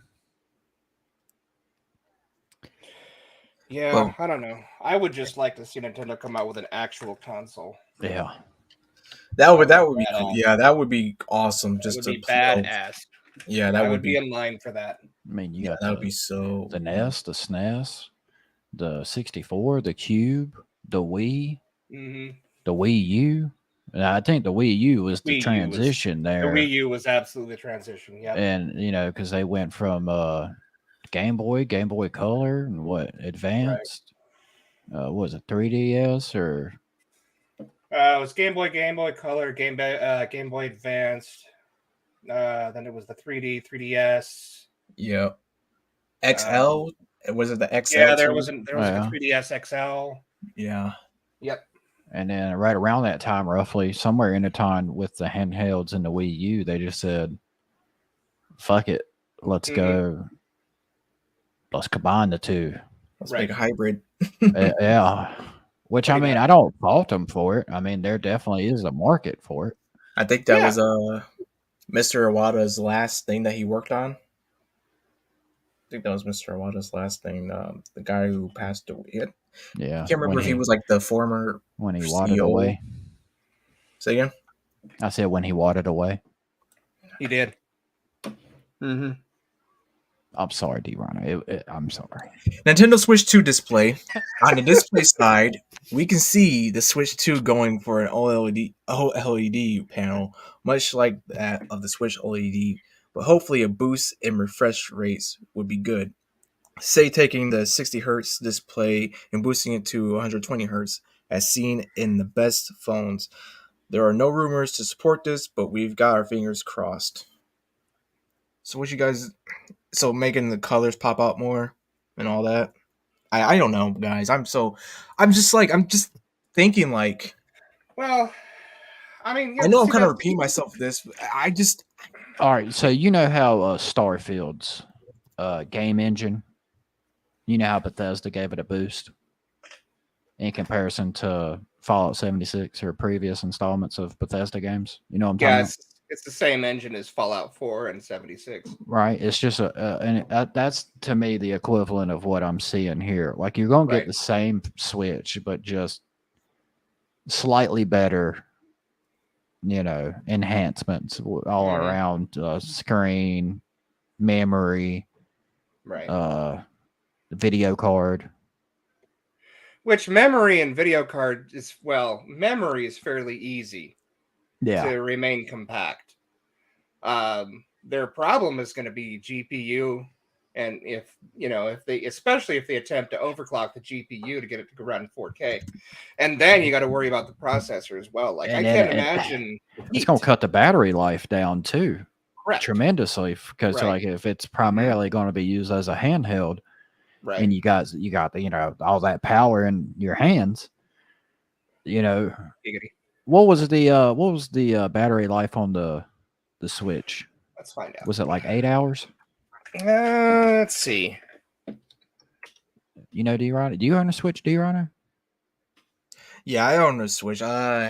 6. It says approximately 3 to 7 hours. 3 to 7. So depending on what you're probably running, like what we're saying, depending on how much is having to be processed and utilized in it. So I mean, if they bump that up, they're definitely gonna have to have a better battery. I'm still most likely not gonna buy it. Game Geek coming in with 6. Yeah. That's probably about average. It says the OLED version is 4.5 to 9 hours. So that's, depending on your version, you're probably looking at 5 to 6 hours. So yeah, it makes sense. Yeah, I don't know. Are you gonna get one? Either one of you? I don't know, man. I really want to play Zelda, but it just depends. Like, if I do buy one, I'm gonna wait a year, obviously, because I don't trust consoles. Yeah, well then they'll fine tune it and if anything happens, I mean, there was some problems with the Switch when it came out, but there's problems with everything when it first comes out. I don't know. I would probably buy it. And see this is one of my issues with like pulling the trigger on buying one talking about if the Switch 2 sticks to the same control scheme as the Switch, it makes me think of some of these Joy-Cons. Yeah. Because like the Joy-Cons are, I mean, we've seen it time after time as consumers with these controllers, stick drift. You know, and you get any of the sorts to go wrong with that, with the handheld console, especially because it's, I mean, it's not like our Xbox or our PlayStation or our monitor that sits on a desk or a setup or a dresser or whatever you have it on. Like this motherfucker's in your hands all the time. Right. And, you know, you're at, to me, that's just a liability, an increased liability to have something, some form of error. I probably wouldn't use it as a handheld. I mean, I don't have a reason. I would very rarely have a reason to use a handheld. You know what I mean? So, it would be, chances are, it would be on my, you know, on my desk anyways. So, but I don't, you know, I don't know. It just, it depends. Did you see that private? I did not. Let's see here. Okay, now I did. It just makes me question though, as far as, you know, with that slight boost and increase of all that stuff, like how much are they wanting to chip out there? Like how much is that going to set the wallet back? It said they were expecting 350. 350? Well, I mean, that's not bad. That's reasonable, but it goes back to what I was saying before. If I give you a recipe that requires a substantial, you know, oven or stove or whatever the means to make it, a kitchen with a whole lot of, you know, chefs in it, versus throwing an easy bake oven at you in an alley and expected some homeless people to help you. Right. You know, it's not going to perform. I mean, well, yeah, and I mean that's why, you know, my best take on it that I could possibly give is we'll see. Maybe I will buy one, maybe I won't, just because chances are the only thing I'm going to play on it is Zelda. You know, maybe some of the Marios, you know, but I mean it'd be a Zelda machine for 350, and I'm not saying that that's necessarily a bad thing.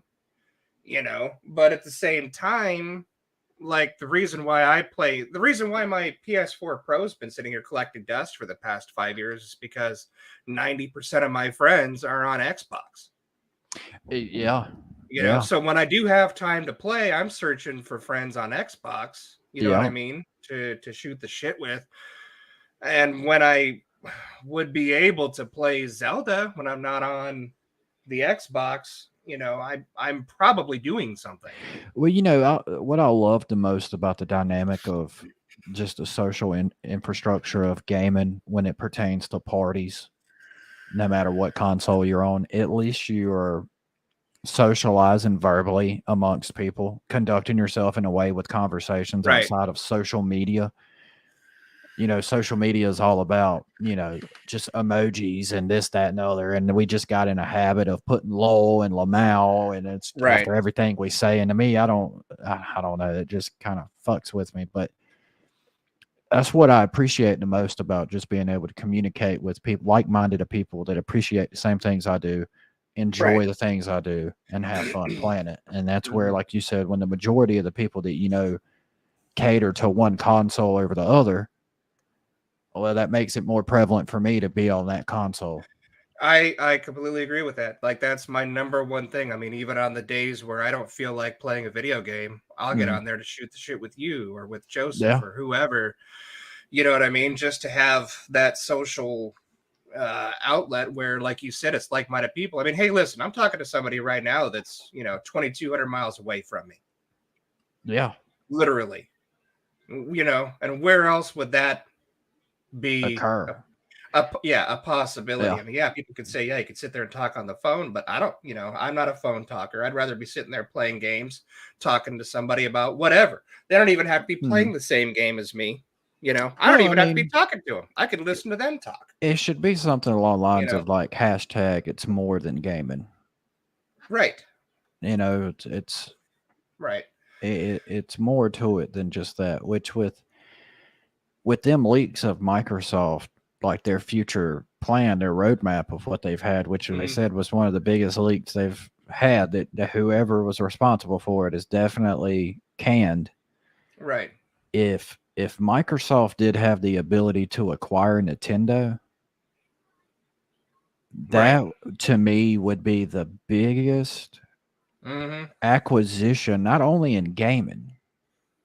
Like to me, that would be the biggest acquisition. Like holy shit! If I could hop on my Xbox and play games like Pokemon, oh my god, Zelda, Donkey Kong, Mario, and be able to shoot shit with the majority of my friends on Xbox at the same time, I would be a kid again on the couch. Right. Playing with my best friend, going back and forth, you know what I'm saying? That it would be couch co-op thousands of miles away. Dude, like, yeah. And to me, what makes it seem like the biggest acquisition would be that it just wouldn't even seem feasible nor possible. But if it would come to fruition, I would be just at high praise for it. I know a lot of people would probably be against it, like Microsoft's a monopoly and this, that, and the other. But for the sake of the people that are in the same boat we're in, we would get the best of both worlds. Yeah. Oh, yeah. I mean, there would be, and you're right. There'd be people out there, in the streets with pitchforks if it happened. Oh, yeah. Oh, DRHINO, there we go. At the same time, I think he's back, but I'm not sure. Yeah, that's why I was just continuing a conversation until he got back. But yeah. Oh, he's on it. He is on it. Unprecedented. Microsoft leak reveals plans for the new Xbox systems. Damn, that looks, looks like an Alexa. Yeah, that's what I was like. Hold up, you sleek ass rounded bitch. What are you doing? Like I was like, that motherfucker's gonna cut on and be like playing Panic at the Disco. And I'd be like, bitch, I'm asleep. Like, what are you doing? This is a new console. People ever heard of? Yeah, code Brooklyn. Huh. Brooklyn, we go hard. All right. Brooklyn will deliver 4K Gen 9 console gaming with more internal storage, faster Wi-Fi, reduced power, a more immersive controller, and a beautiful redesign that elevates the all-digital experience of the Xbox ecosystem. I mean, it like visually, outside of the obvious, they moved the button down to the center bottom. I think it looks sleek. Now, as far as like the structural design of it, it looks like we lost our mini fridge square shape. Right. To now it looks more cylinder-esque from the front view. I can't really say, So, I mean, overall, the design, we could clown on it saying it looks like an Alexa, but I think the overall design of it still looks, I'm expecting every 30 minutes there might be a mist that shoots out of it, but Ooh, is that summer breeze? Right, summer breeze. See, makes me feel fun. Sorry, John. No, I appreciate all the comments. It's great. This is awesome. Giving our fans more to love. Beautiful and innovative new design. More internal storage for games. 2 terabyte. Okay. Nice. Good. USB -C. Yeah, finally. Front port with power delivery. All new, more immersive controller. Same great price, $499. Okay.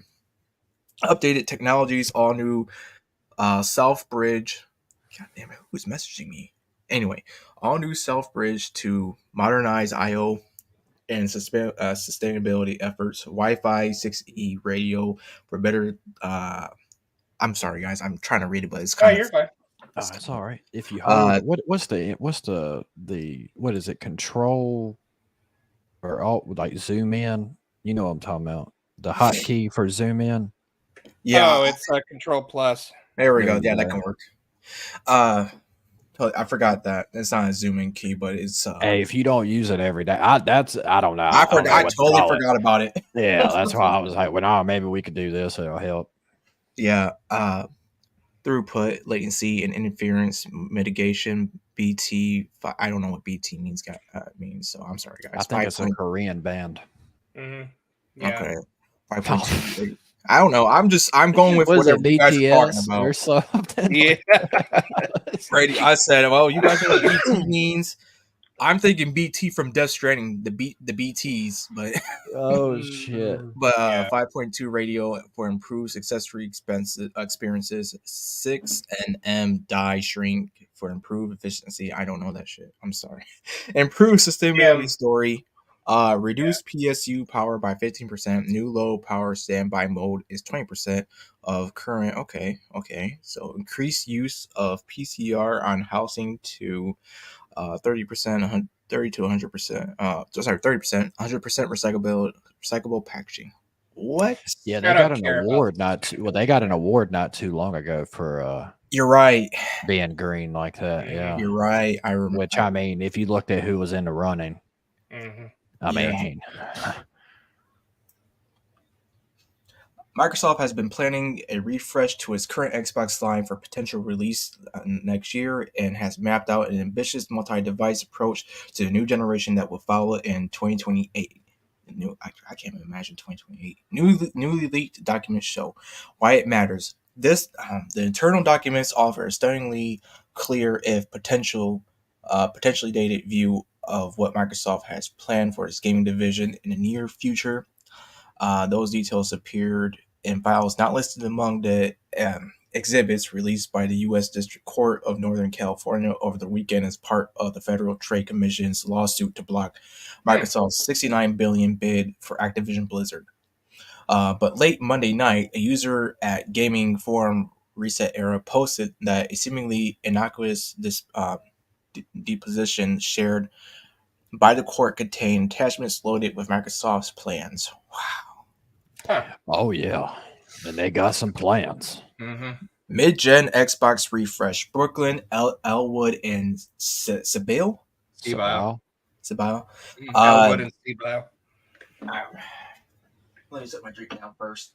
Because we're about to get in some deep shit. We in the septic tank now. All right. New versions of the current models of Xbox could be on tap for next year, according to one of the leaked attachments, a slide deck from May 2022. In it, Xbox leaders showed off Brooklyn, the codename for a refresh of its Xbox Series X console. It didn't add horsepower to the console, but offered a revised feature set, an all-digital device, no disk drive, 2 terabyte of storage, and low. So that's how they're going. It's just a slim to refined version of the console for the same price as the initial console. So of course, that's all it is. I was gonna say I didn't see no disk drive. Yeah. The same presentation also showed a slightly revamped Xbox Series S dubbed Elwood and a new Xbox controller codenamed how the hell you guys say Sebile. Sebile. Sebile. Just think Seabiscuit. Sebile. That was his cousin.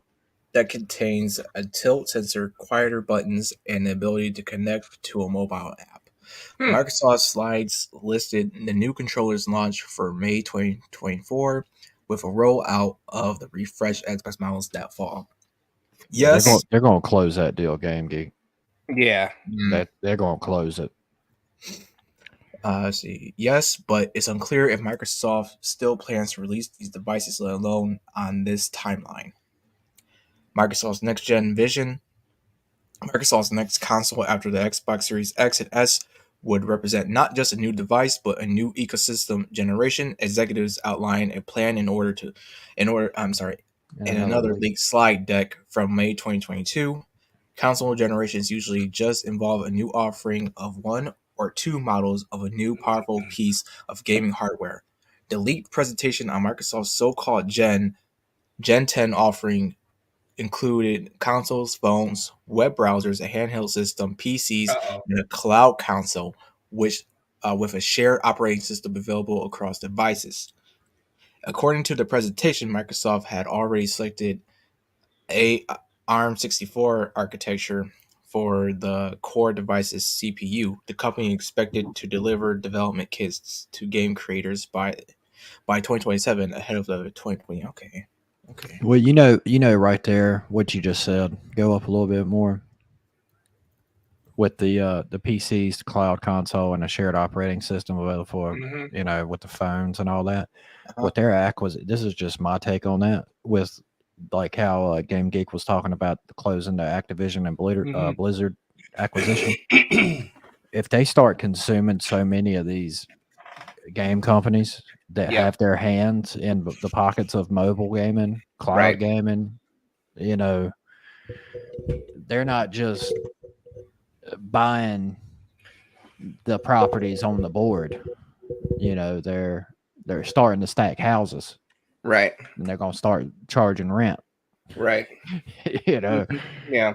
Well, that Activision deal is set to close on October 18th. Yeah. So, but that's what it makes me think of right there. They're not only we're thinking of it like, oh, they're running a monopoly. It's like, no, they've got them properties now. Them houses are coming. Right.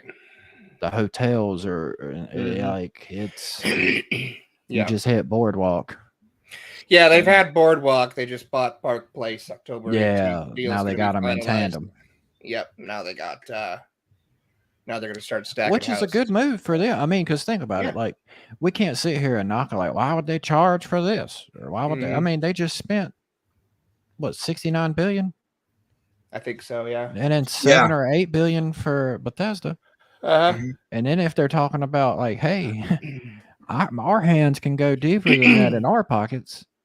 We trying to get Nintendo. And I think they paid 4 or 5 for Obsidian. So, right. So I mean, and it was money well worth, spending. Right. I'm just surprised that this happened. Well, okay, I'm going down the rabbit hole even more, Mr. Black. I know. Get it. I'm preparing myself. Rev that engine. All right. Get us down the road.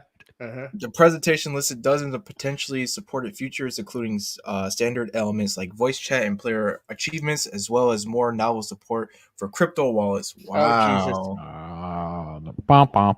Finally, something I can do with my Dogecoin.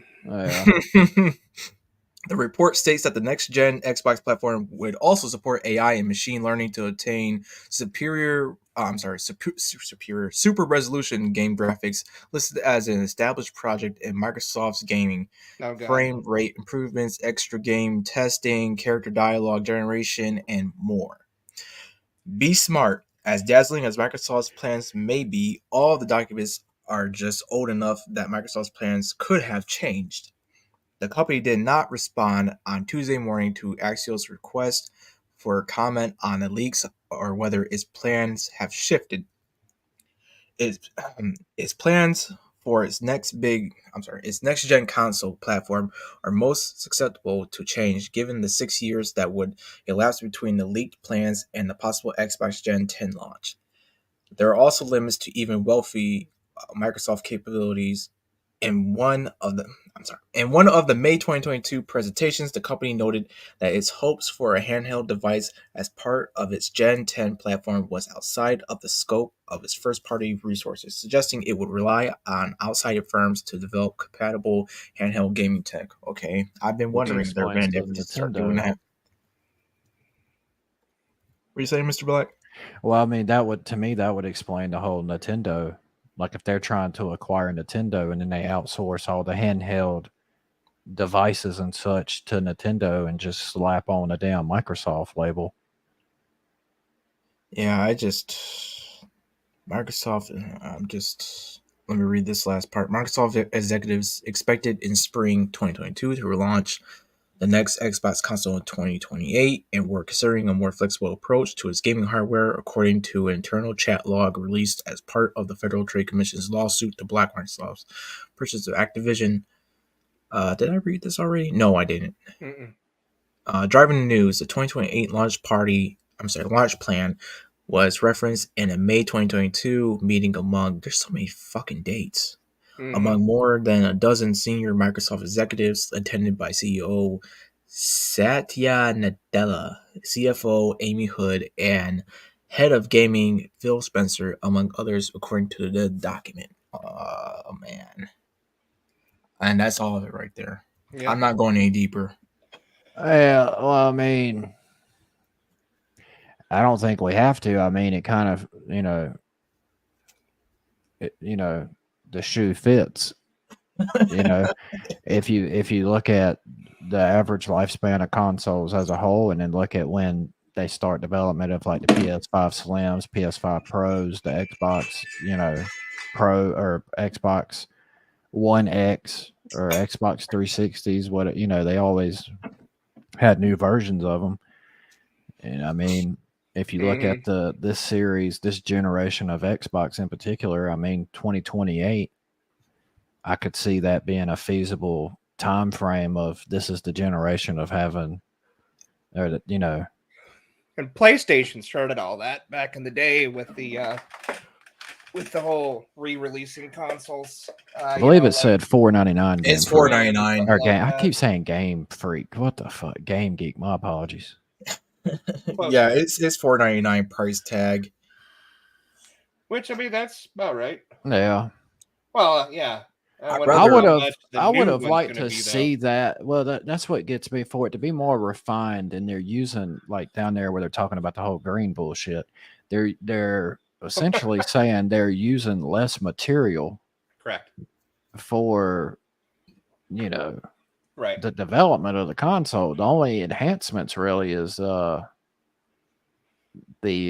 memory.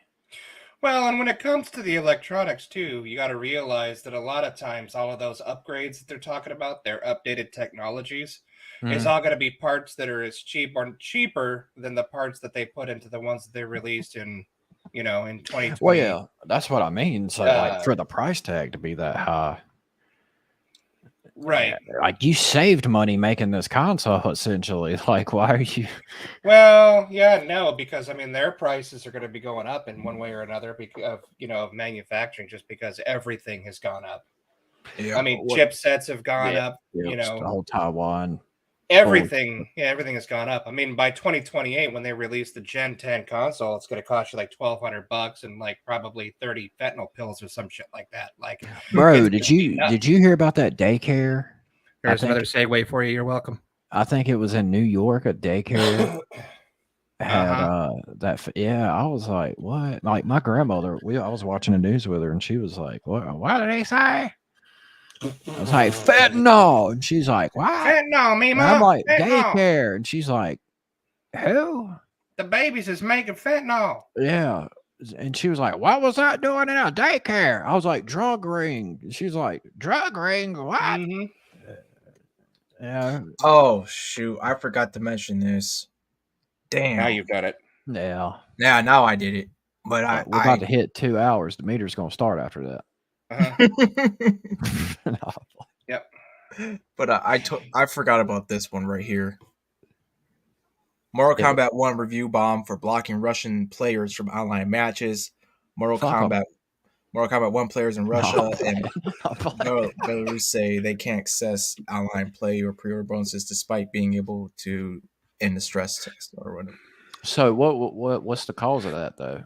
Is that something out of the control of Warner Brothers and Netherrealm, or is that that's the control with Netherrealm Studios and Warner Brothers. So they just excluded Russia? Yeah. I mean, the Xbox Xbox did something similar too as well. I can't remember what they did, but it was something with the consoles, and I think it wasn't even allowing them to actually play their games at all, regardless if digital or physical. Well, I mean, yeah, sucks to be Russian, I guess. I mean, it do seem to be. Yeah, that's crazy. That's unfortunate. I hate it for the people of Mother Russia, but I mean, Mother Russia, Mortal Kombat plays you. I had to go without the Mortal Kombat MK11 Ultimate Collector's Edition for the Sub-Zero helmet. But the Russian Federation got that. Mm-hmm. Now, you look on eBay, I don't know if it's still there, but a while back I checked, they said they had it, but due to like the war going on and stuff, they couldn't be able to ship it out until 2030 is what they were saying. That's it's a $500 collectible item. Oh. Yeah, it's like, you know how them collector items go, man. They start off at like, oh, you spend $200 to $300 on it, and then boom. Mm-hmm. It hits eBay. Oh yeah, but dude, I mean, it's nice. And then people buy them and they never get their item. Lloyd, we ain't even gonna talk about that. This product's actually out. I ain't even going back to that. Like that was unwarranted. I will never. Yeah. What was you going to talk about with the Final Fantasy thing? Rebirth. Oh, that? Yeah, well, I seen it in the title, and that's why I was like, well, that's coming up after this. Okay. So, what's your thoughts about this PlayStation Portal? Have you guys heard anything about it? I've seen stuff on it. I don't really like it because, I mean, isn't it like essentially like a handheld screen sharing device? Yeah, that's what caught me up on it. It doesn't support Bluetooth. Yeah, no. What the hell? Yeah, no, this is that damn Soldier Boy version of the Switch is what this is. I've got toilet paper that supports Bluetooth. What the fuck? Right. Like everything. We call it smart ass. Oh wow, yeah, even lacks proper wireless audio support. Yeah, like what are they doing? Uh-huh.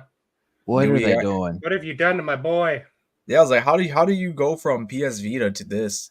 Yeah, no. My PSP has a lot more. Has a lot more mechanics to it. Absolutely. What's that? What? 150? Was that 150? I see down to go down at the very bottom right here. Expect to pay. Yeah, especially since remote play on my phone doesn't work. Ask me to pay an extra 150 to get compatible wireless heads. Oh wow! Yeah, no, I can hear just fine. Come on now. No. You imagine, all right, you know how, I don't know if y'all have experienced this, but getting into Call of Duty and hearing some of these people with it, they don't have headsets, but they got that janky ass mic and that damn controller, dude. Yes. Yeah. Sounds like, I don't know if y'all ever, when you was a kid, you pick up the tin cans and you try to talk to somebody from treehouse to treehouse. That's what the fuck it sounds like with a mean ass drunk uncle in the background. Yeah. We call that Black Ops 1 headset. Right. And I just can't imagine if this thing has the capability to if you was be able to talk through it. Somebody's handheld walking through something sounding like they're in an extra in Jumanji or something. Yeah. Well, I have what I have highlighted is that so far we only know about 2 PlayStation Link devices: the 150 Pulse Elite headset and a $200 Pulse Explorer wireless earbuds. Damn, that's almost the price of a Switch, bro. What are they doing? Right. That's a freaking pre-order collection right there. Which, I mean, I can't. The headset I use is a $200 headset, and I can't say anything wrong. Now we gotta, I'm just saying, like, if there's quality to this headset, like, the sound reduction, all whatever, but like it could only be so good. I mean, it would have to be feasible, because like when I didn't actually purchase the headset, my wife bought it for me, and when I found out how much she had spent on it, I was like, dude, come on. Like, don't do that. But then I got used to it, and it was a wireless headset, with all the fucking bells and whistles. And I was like, all right, this is better than the one I had. So, I mean, I'm not going to buy that regardless. Like, you expect me to buy a handheld, and then now I got to buy a headset? Right. What was his iPhone? Yeah, no. Yeah, exactly. Like, this sounds like $150 for like charging cable. Primo Apple shit, and that's I don't even support Apple. Like, I'm not gonna lie, I don't. I hate Apple. I totally agree. I don't. That is one company I strictly dislike. Well, for the people that like it, and then they go into the whole argument of like, oh, it's better than Android, or blah, blah, blah, blah. I don't give a fuck about either one of them, really. To be honest with you, like, I get a phone to make phone calls. Like a phone, I miss the days of where a phone was just used to like, oh, I'm going to call such and such. Like, could you imagine back in the 80s if they had a pager that you could watch shit on and do all this stuff. Man, yeah, no, just use it for what it was meant for. Yeah, I totally. So now we're going to. Since that, I got nothing else to say about that PlayStation Portal other than it's a hot mess. Yeah, well, I mean, not to mention, I don't know if you've talked about this on a previous episode or whatnot, but where PlayStation was increasing their subscription price. Yeah. Oh, PS yeah. Plus, Yeah. I was like, dude, your numbers, from my point of view, are starting to tank.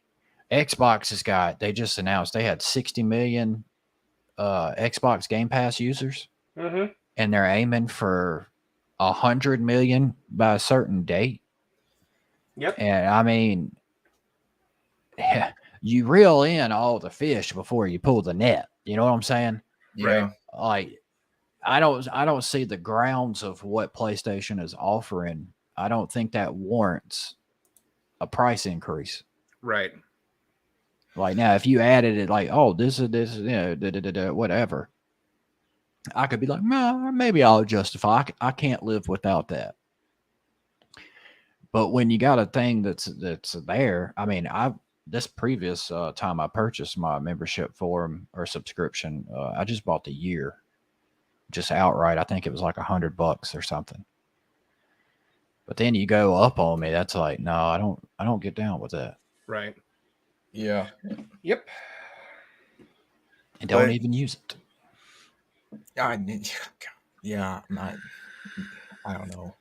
But what I do know is that this Final Fantasy VII Rebirth. What he does know is. Yeah, what I do know is that Final Fantasy. You know, we started talking about that Final Fantasy. We might need to, we might need to talk about that Rebirth, that pro Rebirth. Yeah, what do you know about that? What do you know about that?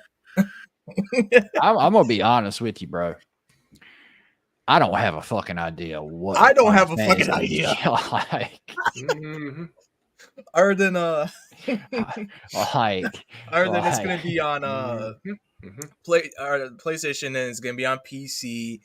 All I know is that this is Final Fantasy VII R, but PS5, and it's coming out with a bundle where, you guessed it, remake is included. So you got the remake and you got the Rebirth bundle. And I'm not really a big fan of this episodic stuff. I'm not a Final Fantasy VII fan, but I kind of feel for these guys because they've been changing shit up, man. Do you think it's the reincarnation? And that's probably gonna be the third installment right there, reincarnation. I mean, wouldn't that be the fourth? Yeah, right. No, I don't even. Who knows anymore? Because clearly they don't know. Either. They don't know. Square Enix don't know its ass from a hole in the ground. I mean, some of the moves they've been making. Did you see the damn Tomb Raider trilogy remaster?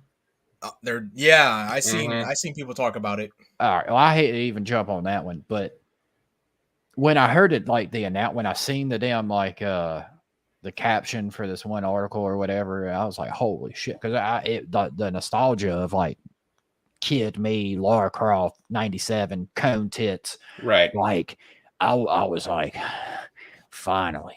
You know, and then I seen the damn I seen the trailer, and I said, "Damn, it looks like they just used some different crayons, bro." Yeah, like, yeah. Game Geek says, "Wait till Xbox gets the Call of Duty games. They've already got them on sale." Yeah, they were having. Yeah, they're all on sale. Yeah, they're already on sale. They're like 67% off, up to 67% off, or something like that. Yeah. Robert says, "Yeah, I use a pair of rigs for my headset." What kind of rigs, Robert? Yeah, what kind of rig? You oil rig or the Harry-on rig? What you talking about? Yeah. What you talking about, Willis? Can't be having no oil spills next to my KFC console, bro. I will say. I would say that I believe that Square Enix being more of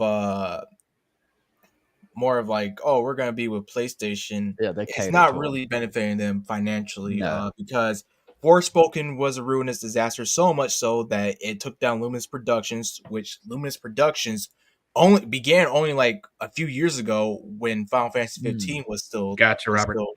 Still thing. See, Okay. 49. Okay. Yeah. But anyway. How durable is that headset, Robert? Well, I'll just sit here and wait for him to respond. Yeah. Just wait for him. No, I'm just trying to figure out like no, I know. I'm just like a headset. I'm like, messing around. What type the of way headset? my mind went was like when he put that, I was thinking of like my kids, because Right. they're all the time going through. Very I durable. bought them multiple headsets, and very I was sitting there thinking I might have to look into that. And, sorry, that was more of a personal thing. I could have just messaged him that on Discord, but I was like, "Look, we're here." Nah, hey, we're promoting engagement and all that too. Yeah. As long as you know. Well, yeah, it's just gaming in general is all about the member berries anymore. They're like, hey, we could come out and just, we could develop a brand new game and with some brand new heroes and do this and do that. But we know you guys really want this rehash, don't you? Look at that. Everybody wants this.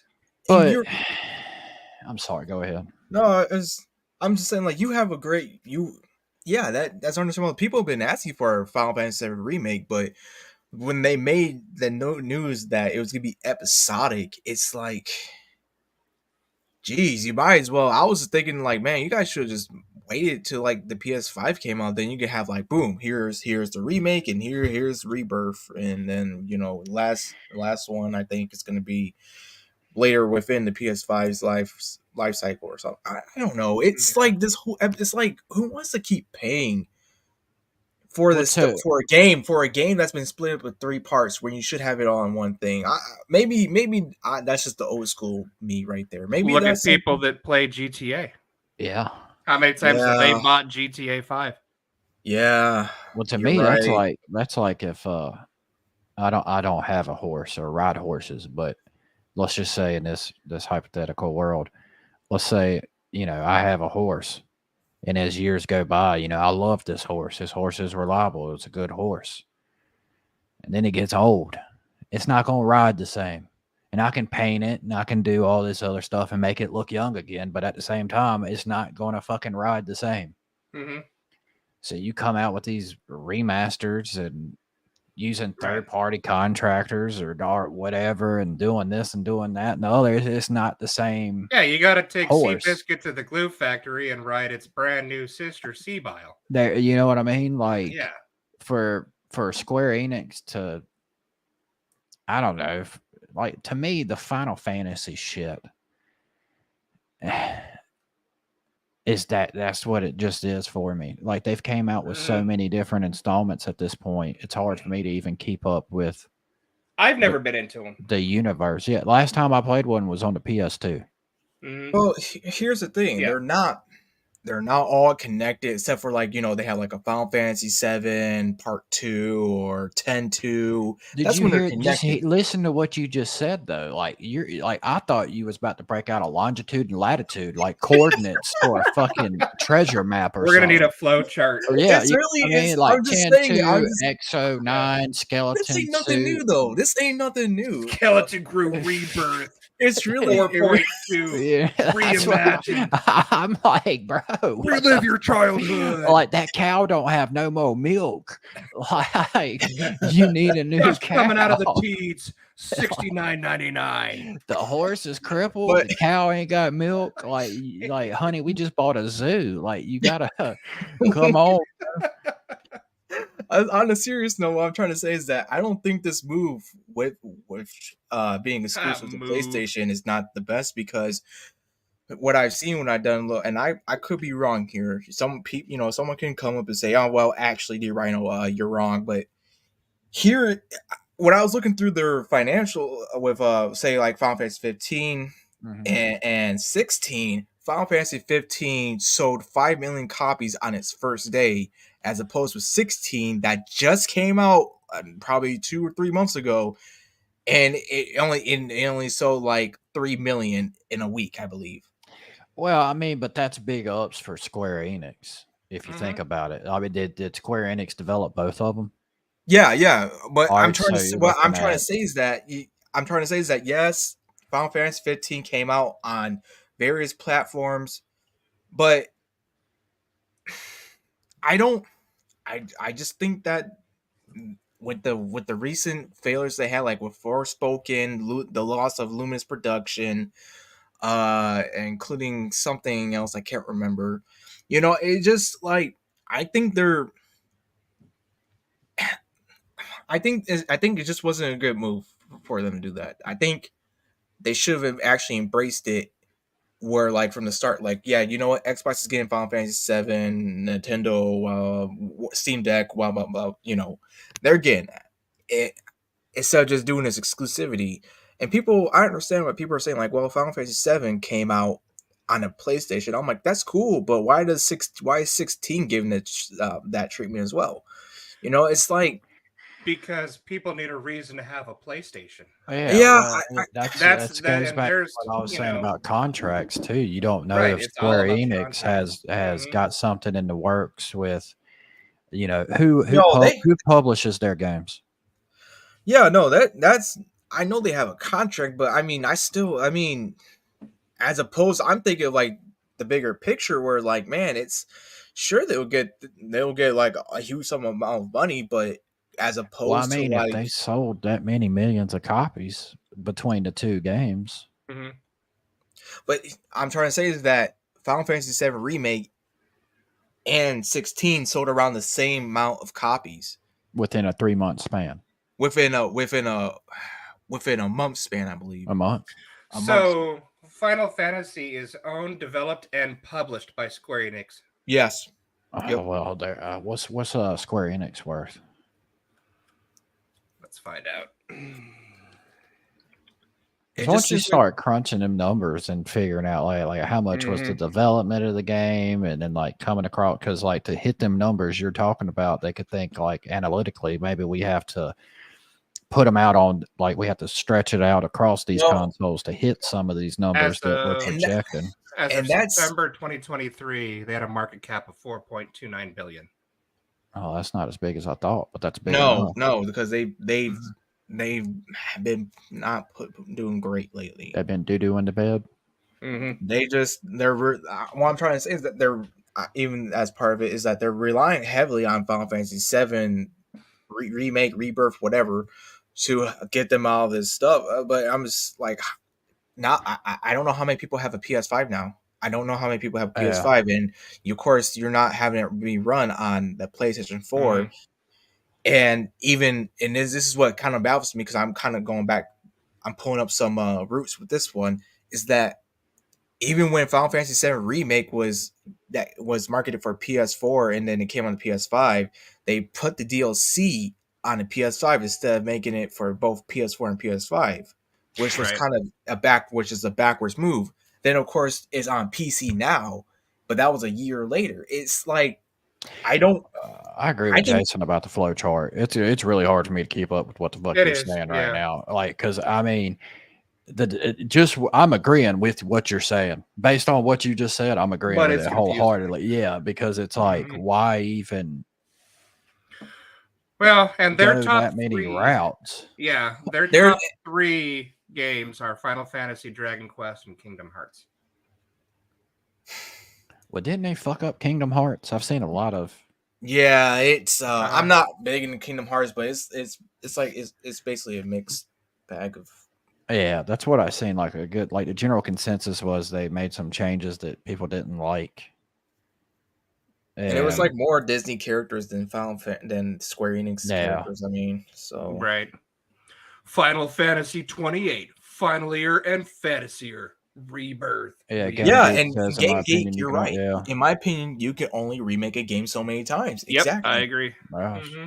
the horse is too old, man. It can't run the same. I like, I understand. And I understand they had like these cutoff, like, oh well, you pay for this price, you get over. They're touting that Final Fantasy Rebirth, you get over 100+ hours. We'll see, but it's like they change things up. So they change some things up. It's like, what is the point? And that's what I hate about remake, is because narratively, they're changing shit up that is deviating from the original, which I kind of feel bad for the Final Fantasy 7 fans, because it's like, whoa, hold up, now there's some parts of that's cool and everything, but it's like, man, just like they're using the whole fate and destiny thing, and then you go make your own destiny, and then yet you're not because Sephiroth is supposedly messing with the timeline, and he knows there's so many things. It's like you lost me again. Okay, yeah, that's what I'm saying. That's Yeah, why, and yeah, that's yeah. what I'm saying. This is where I'm getting lost. This is where exactly where I'm getting lost. I'm like, dude, just Man. check make. this out. At least with Mortal Kombat, they went back to Mortal Kombat 1 instead of Mortal Kombat 12 2A4 dash. Raiden just got damn electrocuted. This is just blown my mind. Okay, you guys ready for this? I don't think you're ready for this like at all because I literally have goosebumps. All right, so I just googled how many Final Fantasy games are there, including spin-offs and remakes. More 36. than 100. What? Yeah, more than 100. There are actually more than What?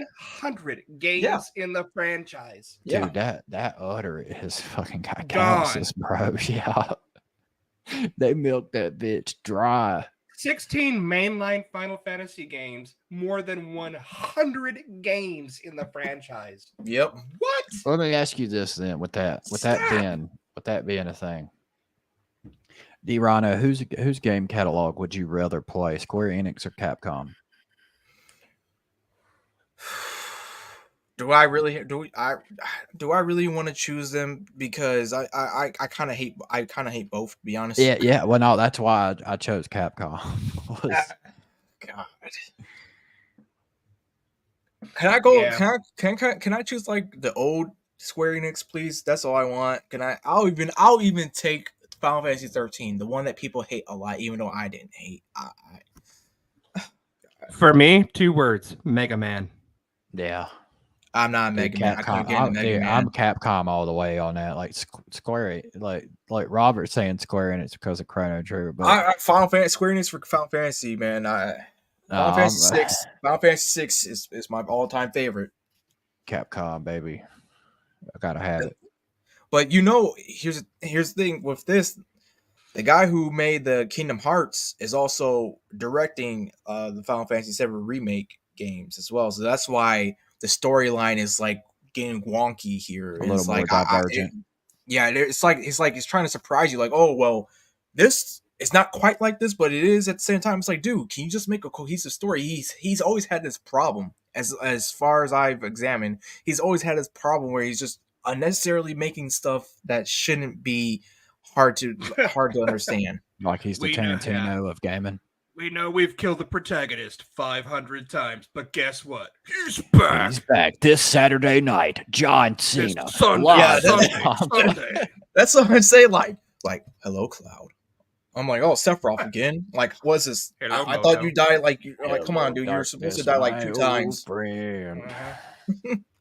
You come back to die again. I'm getting a little tired of it. For the 17th time. I'm sorry. Wow. I wish they showed this much love to other Final Fantasy games. Instead, I understand Final Fantasy 7 broke a lot of records back in the day, yada, yada, yada. But come on, man. Bro, did you hear what my man just fucking said? 100. Yeah. That's what I'm saying. It's like, over. How many times are we going to keep Google couldn't even give us a number. Yeah. Google's like, more than 100 for fuck's sake. Yeah. As far as I'm concerned, Devil May Cry. Devil May Cry. Yeah. Mega Man. I do love Devil May Cry. Yeah. Capcom, it's a catalog, bro. Instead of fucking 100+ games of the same game. I mean, hell, there's some Instagram models don't even weigh that much. I'm like, shit. You know what I'm saying? Representatives get less tips than that. You know what I mean? Like, damn. We're gonna have to get old Suzanne hired up with Square Enix, for crying out loud. Give them some tips. But yeah, guys, if you can't wait to play this, it's coming out next year on the 29th of February. If you can't wait. It will feature 100 hours of content. I don't know, dude. It's so pointless. It just feels like it's going to be pointless towards the end of it. It just after what they did towards the end of Remake, where you're literally saying, screw the original timeline, we're making our own. Mm-hmm. All I gotta say is I've been waiting since 1987 to play Final Fantasy, and I'm gonna keep waiting. Yeah. You know, Stranger Yeah. in Paradise. I thought that wasn't that. I thought it was gonna be bad, but it actually was decently. I'm just It a was fun. stranger to the subject. I'm just like, God Yeah, damn, like, I don't know what the hell you're talking about. See, like nah, I'm done. Is that Nah, I'm like a getting off. Stranger Things a spinoff, or hundred is it? plus games, bro. Yeah, I'm still stuck on that. Like, Yeah, yeah, there's man, bro, you got the mobile over 100, games and everything. well, it's like over you a meet a hundred. chick that's like, oh, I got a body count of 4, 5, 6, 7. You know, that's like, I'm okay. Yeah. But Then then you you're like, Google it, and it's like, bro, get the fuck I away. got a It's body well over count 100. like We I'm stopped marrying counting. Logan Paul next week. You know, like what? No, I'm good, Dude, when Google literally says like over 100, you know there is a problem. bro. Yeah, Literally, Google's like, we're not counting all that but shit. There's but a on lot, one hand, like we can shit on that all we want, but and we have. yeah, but that shows the success of the franchise as a whole. I mean, for them to be able to do that Mm-hmm. is, Yeah. kudos to them. It literally saved them from being eliminated from business. It literally saved them. Right. I mean, 100 plus. Close your legs. I'm just saying, like, I hate franchises that do that. Like, it's kind of like the whole, like we was talking about Mortal Kombat, when they create a whole nother timeline and then a whole nother timeline. Like, there's only so many times you can do, like with the way they did it with this one. I haven't made it to the end, but from what I've seen at the end, it gets pretty hairy. But Yeah, I'll get to that and then I'll formulate an opinion on it. But games like Final Fantasy or hell, even Halo, it's like for me personally, there's only like so many installments. Like, let it be iconic for what it was instead of trying to ride on that success that you had that you're never going to get back. Well, I mean, even Halo, though. I mean, my God, if Bungie would have retained Halo, what I would like to think that it would be better, because 343 kind of screwed the pooch numerous times. As far as I'm concerned on Halo, but Halo is Halo. There's not over 100 of them. That's the same thing with Call of Duty, though, with Treyarch and Treyarch, Raven Studios, and God, who does Black Ops? Well, Treyarch is Black Ops. There's Raven and Infinity Ward. Ward. That was the one I was looking for. But that's like, to me, Call of Duty is the equivalent of like the shooter Madden. It is. Like every year we're pumping these things out to you. And it goes back to what I was saying about like these franchises have made, like, how much money is enough money? Right. Give it a fucking break. Right. Well, I want to see if well, and everybody gets Call of Duty fever too. That's the thing. Like every single year. Yeah. No matter what. But to me, it's unwarranted. Like, they've been producing the same type of games. I mean, literally, there's no innovation there for me personally. I'll be the first to admit that I get Call of Duty fever every year. That's a problem that I need to talk to my counselor about. Yeah, I've been burned so many times before I realized don't touch that fucking stove. Right. All right, so RE4. How you guys feel about this one? I haven't seen it. I'm interested in can you go full screen on that or no? I'm gonna do theater mode. Yeah. Oh, I got the popcorn out. I'm reclined. Pop, pop. I'm not having the audio play for obvious reasons, just in case. Yeah. Leon. Oh, Leon. Oh, Leon, help! Leon. Where's the wet floor sign? I've got moisture. Damn, Ada, the fucking, what was the New York City Spider Wong? What the fuck was that? Yeah, something. Be parasite food. Capcom and their cheese.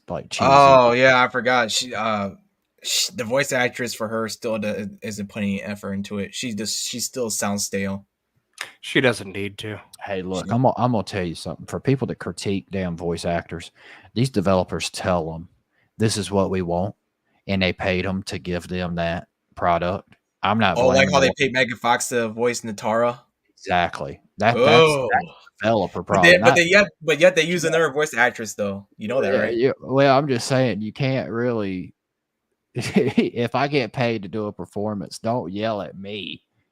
They told me I'm. what they wanted, they accepted it, and I got I paid to walk mean, away from it. you're part of the problem. So I'm just Oh, saying. damn.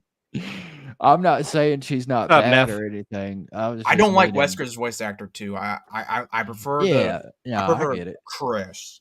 You know, Yeah, like got 7 minutes. I don't That's care if she all I talks can at all. spare. 7 minutes. 7 minutes is all I can afford. Dude, wait a minute. We might can we go back through some of that? I Where got you want? lost in that ass. I'm sorry. Mm-hmm. Wesker's design was that Mm-hmm. he that's what I'm more interested in. His design looked Let me like his see. face. Let me get. Yeah, right there. Yeah, his face. I don't know. Like it looks, I guess, more realistically refined. As I don't know how to feel about that in particular. I look. Like he looked. Iconic. Al Wesker was RE5 with the whole Trent coat thing. Yeah, Yeah, yeah. that was. I mean, that was bad. I mean, I understand this is before that, but damn, I want him. Might just be the expression too that he has here. Yeah, I'm not. All I gotta say is that I hopefully it's not. Well, it is probably gonna be paid DLC, but I'm hoping it's not because what they did with Resident Evil 7 with Not a Hero DLC that was free, Mm. and that was pretty. I think that was pretty Yeah, much a better DLC. Well, it wasn't the best, but it was a lot better considering you're playing as Chris Redfield or maybe a clone of him. But anyway, other than that, it was fun. I don't see, and plus, this contains some of the stuff that was cut from the main game to be included in the Ada's stuff. mm. I just, I don't, Looks like I'm just Arnold don't feel, Schwarzenegger. I'm not comfortable with companies doing this stuff. Where this was in the original game back in the day, but then we cut it out and we're gonna sell it to you, even though it should have already been in there. Well, Oh, that's Arnold. where I was saying too that it seems to me like it could come down to contracts and time restraints. If if you say, hey, we got a deadline that we got to get this out, and I'm like, yeah, but boss, I got this planned and we had this on the original projections to have this done, but we got set back because of shit like what Unity pulled, or or like Yeah, something happened here or something things come up all the time, and then it's like, well, put it on the ass end of the project and we're going to charge a little bit more. It's unfortunate, but Back that dump truck up. yeah, Beep, beep. But seven Yeah. minutes, too, that's 7 minutes. Yeah, that's like all I got. it's like I was saying about like being drip fed, because Looks like I found the wrong person. wrong person. Let's say that on their roadmap they might have a possible Resident Evil Outbreak remake or a Resident Evil Zero remake Please. or a Resident Evil Code Veronica remake, and they go, Man, well, when can we have that done? And they're like, well, by this time, well, what can we give the consumer in the meantime? Well, we can do a Ada Wong DLC. Fuck it, do it now. Get it out there, and then they'll give us enough time to keep hype on Resident Evil, and then we'll announce, either RE9 or, like I said, I would, dude, if they would let me be one of the leads, like a lead creator for fucking Resident Evil Outbreak remaster or remake, bro. Look, I'm there. I'm right there with you. If they would let me be if they would let me be the director for the Code Veronica remake, I'm going all in. Well, and it's like us as consumers, we always have this personal preference and stuff that we envision on what we would think should have happened, but they're responsible for this art and this craft, and what they envision to them is something that's my God, that's it. this is our masterpiece. And then it's like what I was saying too, you can't cater to everybody. Even our ideas that we could spout on what we would do, there'd probably be some people that would be like, nah. So that ain't it. including spin-offs and remakes, there's 30 Resident Evil games. Yeah. I would believe that. Seems about right. And my boy, hey, that ain't no damn 100 though. No. Well, hey, I'm trying to say that my boy Neff said they turned Wesker into a moron. Did you see the cutscene at the end? Such an idiotic line he dropped on Ada. Yeah, something like, it depends on you. I'm like, Wesker, OG Wesker would have just went in for the kill or something. I don't know. Look, I don't. Let's just see how this plays out, okay? I'm willing enough to give, since Capcom did a great job with RE4, and I'm not an RE4 fan, never will be, because I find it boring. Yes, I know, I'm a heretic. I can say this at least. Hey, I like some of the changes in there. Yeah. I didn't like some of the changes, but overall, I saw it was a solid game. Yes, did they sacrifice RE3 remake? Yeah, basically. But this, it just depends on how it goes. I'm just hoping they don't try August 4th of this year, the number one most sold Resident Evil game is the Resident Evil 2 remake. Yeah, I believe that, because that was, for hardcore fans, a lot of them, that was their favorite installment. Yeah. And I mean, it's kind of warranted. I mean, to a sense. I mean, I think personally, if the RE1 remaster would have got the same treatment that the RE2 remake got, we'd be having a different conversation. Personally, how do you feel about the Silent Hill 2 remake? Nope. I'm not gonna lie. All the Silent Hill games, that was the main reason I bought a PlayStation 5. Yeah. I really wish they would have just remade the first Silent Hill though, because I like same with Resident Evil. I don't see why. That's what I'm saying. I would love to play a remake of Silent Hill 1. Yeah, that to me was like with what I was referring to earlier of like the iconic. Yeah, it's iconic. Yeah, which for some people the second one was more iconic for them, and I mean, that's just it for them, really. They look at it, I guess, from a financial standpoint and say we could potentially make more money doing this. But for me, it's the first one. Yeah, why wouldn't you start with the first one? I mean, right. And who knows? Maybe with the success of if they have success from these games that they have on their roadmap, maybe we will get a Silent Hill 1 remake, or they might fucking just be like, not remaster that bitch. Right. Which would be sad. I wouldn't mind a remaster. As long as it, I wouldn't mind if it was done right. Not none of that Tomb Raider shit that I've seen. Right. That,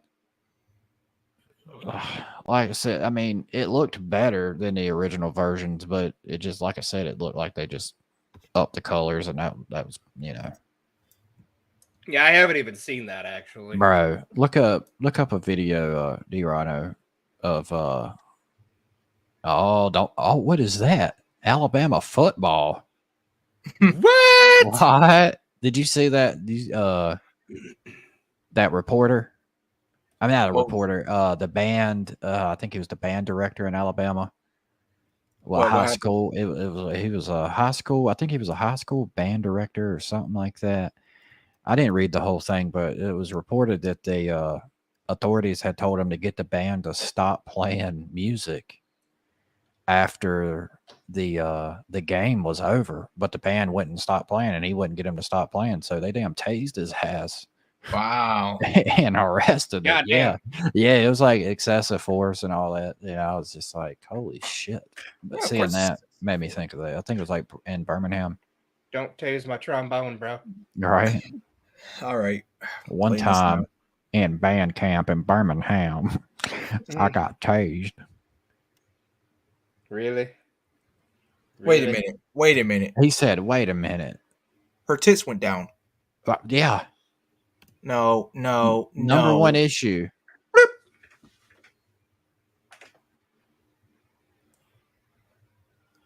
Went from a C to a B, bro. Easy. Yeah, look at to me it just looks more colorful. Yeah. I mean, it's a little more refined, yeah. but I'm not into it. I like the character model. And how much are they going to charge for that? $1 million. I don't know. I see you watch a lot of the same stuff I do. Yeah. He's like, let's just get off of that. No, because I was kind of tempted to watch some ABL. I was like, I do like watching ABL. I absolutely love ABL. I was like, ooh, I gotta watch it. ABL and the twins. If you know, the Hodge twins. Is that what Well, yeah, I watched the Hodge twins and their other channel. I haven't really watched them like that, to be honest, but I'm looking for it right now, guys. I'm looking for the price. Yeah, you better. Nothing for the price. Nothing for the price. Yeah, they're probably too scared to announce that shit. Is what it is. $40. 40? Probably. I'm just thinking it's probably 40. Here, let me see. 30. I mean, 30. $29.99. If you buy it on Steam, you get 10% off. $26.99. Okay. I could. I mean, $10 a game. Bad. $10 a game. That's not bad. I'd pull that trigger. Yeah. As much as I just like shitted on it, I'd pull that trigger because I like I said, I am. When I was 7, I was playing the first one, and yeah. No, that. Well, the first one came out in what, 96? 96. Okay. Yeah. So 96. 97 was around the time I played it. Mm-hmm. I was playing it around 97, 98. Yeah. So I mean, I was big pimping. I had a Nintendo 64. You remember and a PlayStation 1. You remember shoving that old fucker in the freezer? Did y'all ever do that? The butler dude? No. Yes. You remember there was like I can't remember if it was the second one. Might have been the second one. It was one. It was one of them where like there was like a thing in the maze. It was the second one. Where you hit it and there was a wall that opened up. You had to sprint, bro, like clapping cheeks just to get through there. Yeah. That's exactly what that damn run animation sounded like, bro. Yep. I do remember that.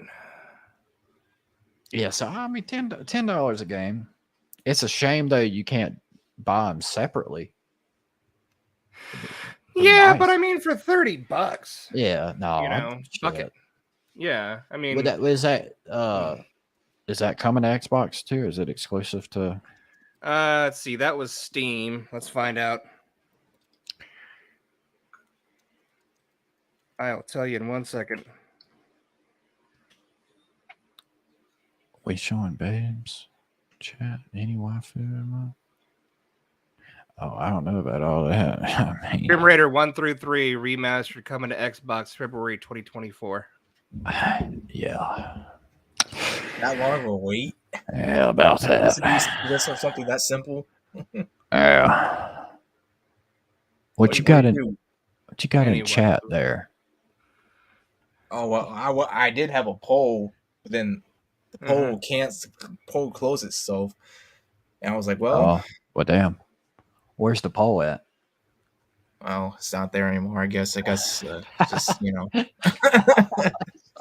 not trying to hop on YouTube and try to do all that. I was getting ready to name off some waifus, but hold on, let me check real quick. Dude, I'm so out of touch with the waifus. Like, I've got a wife. Me too. It's been like 17, 18 hours for me. No, I'm just saying, like, I got a wife. No, I'm not like boasting or like, hey, check out this pedestal. Like, I still looked at Suzanne Gibson. If that tells you anything, I'm just like, I'm just meaning like I'm not in touch with like the whole waifu nation. Well, I Nation, gotta huh? be real careful with this. Like you hear he like scoffed Show at it. it. Like I gotta be careful at my anime babes. No, well, this is you know, For my dream. no one didn't pay me to do this or anything. That is I old just, school, but yeah, you're right. yeah, I'm just saying, You're like, right, no Robert. one didn't pay me for this. I just wanted to show some good character designs, especially for women, especially you know, since they can't get Laura Croft right. I figured, I'm sorry for the disservice, and here I want to give you that actually one some right. good. I want to give you some actually sexy, good looking characters, unlike the Tanya and all that. I mean, I would take that version of Laura Croft if it came out. Well, I've been doing this thing called, I guess, called the hardest babes in indie entertainment, and this one is her name is Vendetta, and she's from the Genuine Comics, which is Dave Brink, and it's called, the comic itself is called Perfect 10. I can't remember if the artist is Rodriguez and the colorist is Rodriguez, or it's the other way around. Sorry, guys. That thigh gap though. But then Then you got like you have like a fan art of this too, where I was like, oh man, that's even better. There's still a gap there though. Damn, I gotta mute. Hold on. That looks like more of like a realistic approach. Well, this is from I believe a guy called a JP7. Yeah. JP7R. He does a lot of good stuff. Like he actually has some Mortal Kombat characters he drew and everything. I was like, man, he dude is pretty cool with what he can draw and everything. So I just like, man, I like that so much. I was like, I had to add it in there. But my favorite I'm really part of digging that this. is that little bit of light between the legs, the water. Yeah, I'm just saying, it's like I'm just digging the design of the character, man. Yeah, no, me too. But that's part of it right there for me. I'm a person who enjoys them thick anyway, so you know. Then this is for my dude. That's waifu material, big time. Yeah, I know that Ariel is a little bit too right field for me. Too right field. Yeah. God. I'm just saying, like, where's it at? Where's it going? What's it doing? Can we see your feet? Oh, here we go. What if we become like at this fucking point? Like I don't know what you're talking about becoming. I've been this way forever. I don't know what the hell you're talking about. Yeah, I'm like, hold up. I feel like I need to go to confession, bro. I haven't changed a bit. That's what's wrong with me. But this is from my dude. Your personal collection. my dude Debbie. This is his girl Elena Bayram from I can't remember if it's Ebony. Is it Ebony Clock or Astro Elegy? Either way, one of my favorite characters, bro. Send my compliments to the chef. Oh yeah, you. Definitely. I don't know how you feel after this one, but like something about big titties though. God. In cartoon form, just kind of like, I don't know. I'm just. That was a lot of real estate there. Is all I'm saying. I just wanted to be a dude and just like help. You know, I'm just like, I'll be honest. Some of these guys, man, he said we're going back. Here we go. We're going back in. We're going back in. This is part 2. Farah is from DB Fastbinders. Confessions of the Magpie Wizard. She definitely looks horny. And then the artist is Yogurt Stripper. So did you just say Yogurt Stripper? Yep. Huh. Yep. Okay. Yeah. All right. That's the artist. I see. I thought this was pretty cool. Actually, I like the expression. Yeah. Like Mystique almost. That's what it reminds me of. That's why I was like, oh man, this is so and cool. the duality. I like the duality in her face. Mm-hmm. Actually, the whole more than a handful. You're risking a spring. Yeah, that's like a good old fashioned split. You know. What'd you say? Yeah. Mm-hmm. Uh-oh. That's the sound of the police. Probably. You showing that shit online again, boy? I thought. Nah, someone needs my help. Hold on. I'm playing. Told you about looking at that cartoon porn. Yeah, no, I mean, I don't know. It is kind of majestic, though. Kind of majestic, yes. It do be majestic. Can't wait to play Starfield tonight when I get off work. Yeah, I don't blame you there. Yeah, put it down.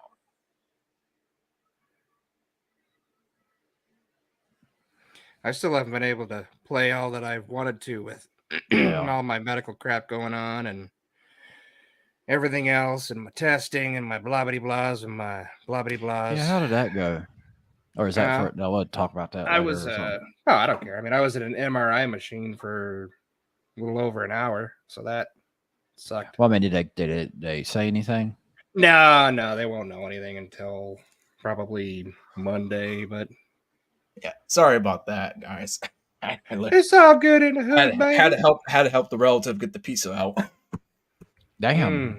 Yeah, she thought she took the cardboard out from underneath it, didn't she? Like, just slide it out. There you go. Yeah. Like I'm trying to talk about boobies. Yeah, I'm trying to talk about waifus. Talking about babes.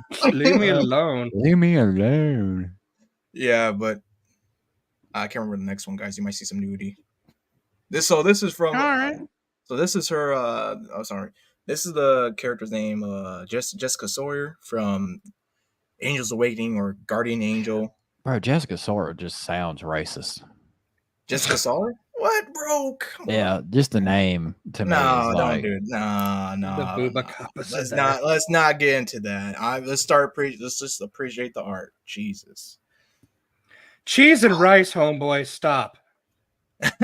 I mean, you know what I'm saying. Though, look, we're not gonna get into. I'm not going there. I just made appreciating the art. Like I'm not. The art's good, but we're gonna change that last name. But artist is Bogdan Digital. I tell you, this is pretty good. I've been seeing this. I gotta admit, this is probably my favorite piece from Bogdan. I like this so much. That, or we could go with the Slave Leia. Okay, now we're talking. What? I don't know. Yeah. Which one? Which one do you think is better? Slave Leia. Slave Leia for sure. I mean, I don't. But like she's got a special. This one. She's got a special place in my heart. Like I have a hard time not liking Slave Leia. I mean, she used to make me feel funny when I was like 5. So yeah, you know. Yeah. Oh boy, what have I done? You have no idea. You have no idea. No you just idea. unleashed the Kraken. The Force. Use the dark side. And then got one more. Yeah, we do. Oh man. Look, I thought you was rubbing on something there for a second. Like, we gotta get this one out the way. Man. But yeah, that's more like Roblox type. I was thinking like kind of like maybe like 2000s ish. Yeah, I mean, I don't look.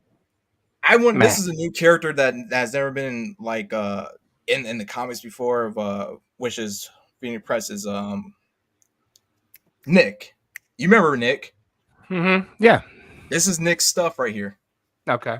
And the artist is Neff. And right on. I don't know much about Shiva. She's new. But it's like, man, I kind of like. Well, that right there looks better. That's better. Well, this is because they were trying to figure model. out how she looks and everything. Yeah, that's just character model. Yeah. Yeah. But I was like, man, this cover goes hard too. I can't wait to read this. That kind of reminds me of some. You remember Gargoyles back in the day? That like the backdrop, the background. Gargoyles, yeah. I had to think a second for it there.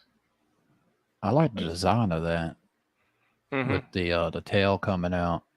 Yeah, this is Obsidian Viper from the Jaguar Warriors. Think she's gonna be in this upcoming volume, which the artist is Neff again, and he the person who created Jaguar Warriors AJ Hose or Hose AJ. I'm sorry if I'm butchering that name. Whoa. Think of the kids. What? Think of the kids, Dolan.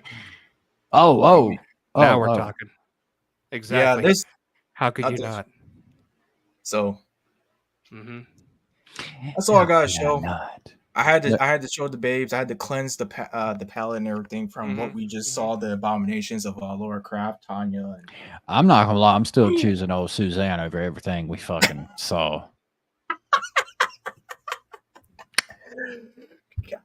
It never ends. Hey, for all we know, when she was nursing, she might have worked at the damn children's hospital that Unity was fucking over. No. Hey, now wouldn't that be a rabbit hole? That would be. Dun dun dun. Stay tuned next week when we find out. Yeah, I know. Stay tuned next week when we spill the tea. Well, yeah, some of us drink it. Mm-hmm. But anyway, so there's that. But anyways, so, on that anything, note, any last words, fellas? I mean, are you planning to kill us? Yeah, you know, it might be just that time. I got 7 minutes. Danny Masterson isn't guilty. Oh, I'm not even touching that. Mm-hmm. I just did. Yeah, no, I know, but I'm just saying, I'm not touching that. I mean, that goes into victims, Scientology, a lot of shit that I don't want no fucking part of. No, you know, no. like. Thank you, Robert. Thanks for the look. Yep. I know I'm not the best host. I'm not as good as Mr. Black. No, dude, no, this is your ship. Yeah, this is your. I enjoyed being on. There's no competition there, really. You know, this is. Especially since we haven't done a podcast since May, dude. Well, we will one day, but I mean, no, shit. You've been doing a mighty fine job as far as I'm concerned. Agreed. Honestly, I just missed those days, so I'm trying to. Well, the camaraderie and everything. On board. Yeah, I mean, you know. Oh, Game Geek! So thank you so much. Right on, dude. Yeah, thank you. Thank you so much. Most that certainly. makes me happy. I'll try to produce more content. I don't want to say content. It sounds so stupid. Content creation's not easy. It's art. Yeah, it's not easy. And the big thing too is you can't force it. Like, I mean, on my main channel, there's I'll go, a week or two before I put stuff out, and then 1 week I might put out 4 or 5 things, Keep it from being a job, enjoy it, and it'll come. The thing is, they will come. If you stay genuine and you do what you want to do when you do it, that's all that matters. I mean, and it comes through. Yeah, I mean, it don't matter if we got one person watching or 5,000. They're watching, or listening rather to 3 people that have genuine opinions on stuff that we've discussed. It's not no AI, no artificial bullshit over here. It's Yep. It's cool. Yeah, absolutely. Don't be one of those content creators. It's like, oh, sorry, I didn't get a video out yesterday, guys. My parents died in a car accident. I'll try to be better. Yeah. Which I respect that. I respect the grind. I had an abortion. Let's talk. Yeah. Vote for me in Virginia. Yeah, but I mean, it's like you just gotta be you. Be you, boo-boo. Keep the important people around you. Keep your friends around you. Now, talking about abortions, I wonder if all these pro-life people have issues with like vasectomies. I'm not gonna go there. I'm not gonna go there. And with that, I'm gonna end. Any last words? Yeah. So seriously, spawn kill. Been great. Chat's awesome. I really didn't expect this much engagement today. Robert, Neff, Game Geek, Frank, and whoever we missed. Yeah. Oh yeah. That one guy who didn't comment and that one lady who just watching just to hate and everything. I don't know. You know who That's you are. perfectly fine with me. I mean, Pocket has a link to one of my episodes. Yeah, he started a podcast as well. Okay, so I'm gonna check that out, and I'll share it with you guys. So awesome. Yep. And with that, Mm-hmm. I bid adieu. Bye bye. Farewell.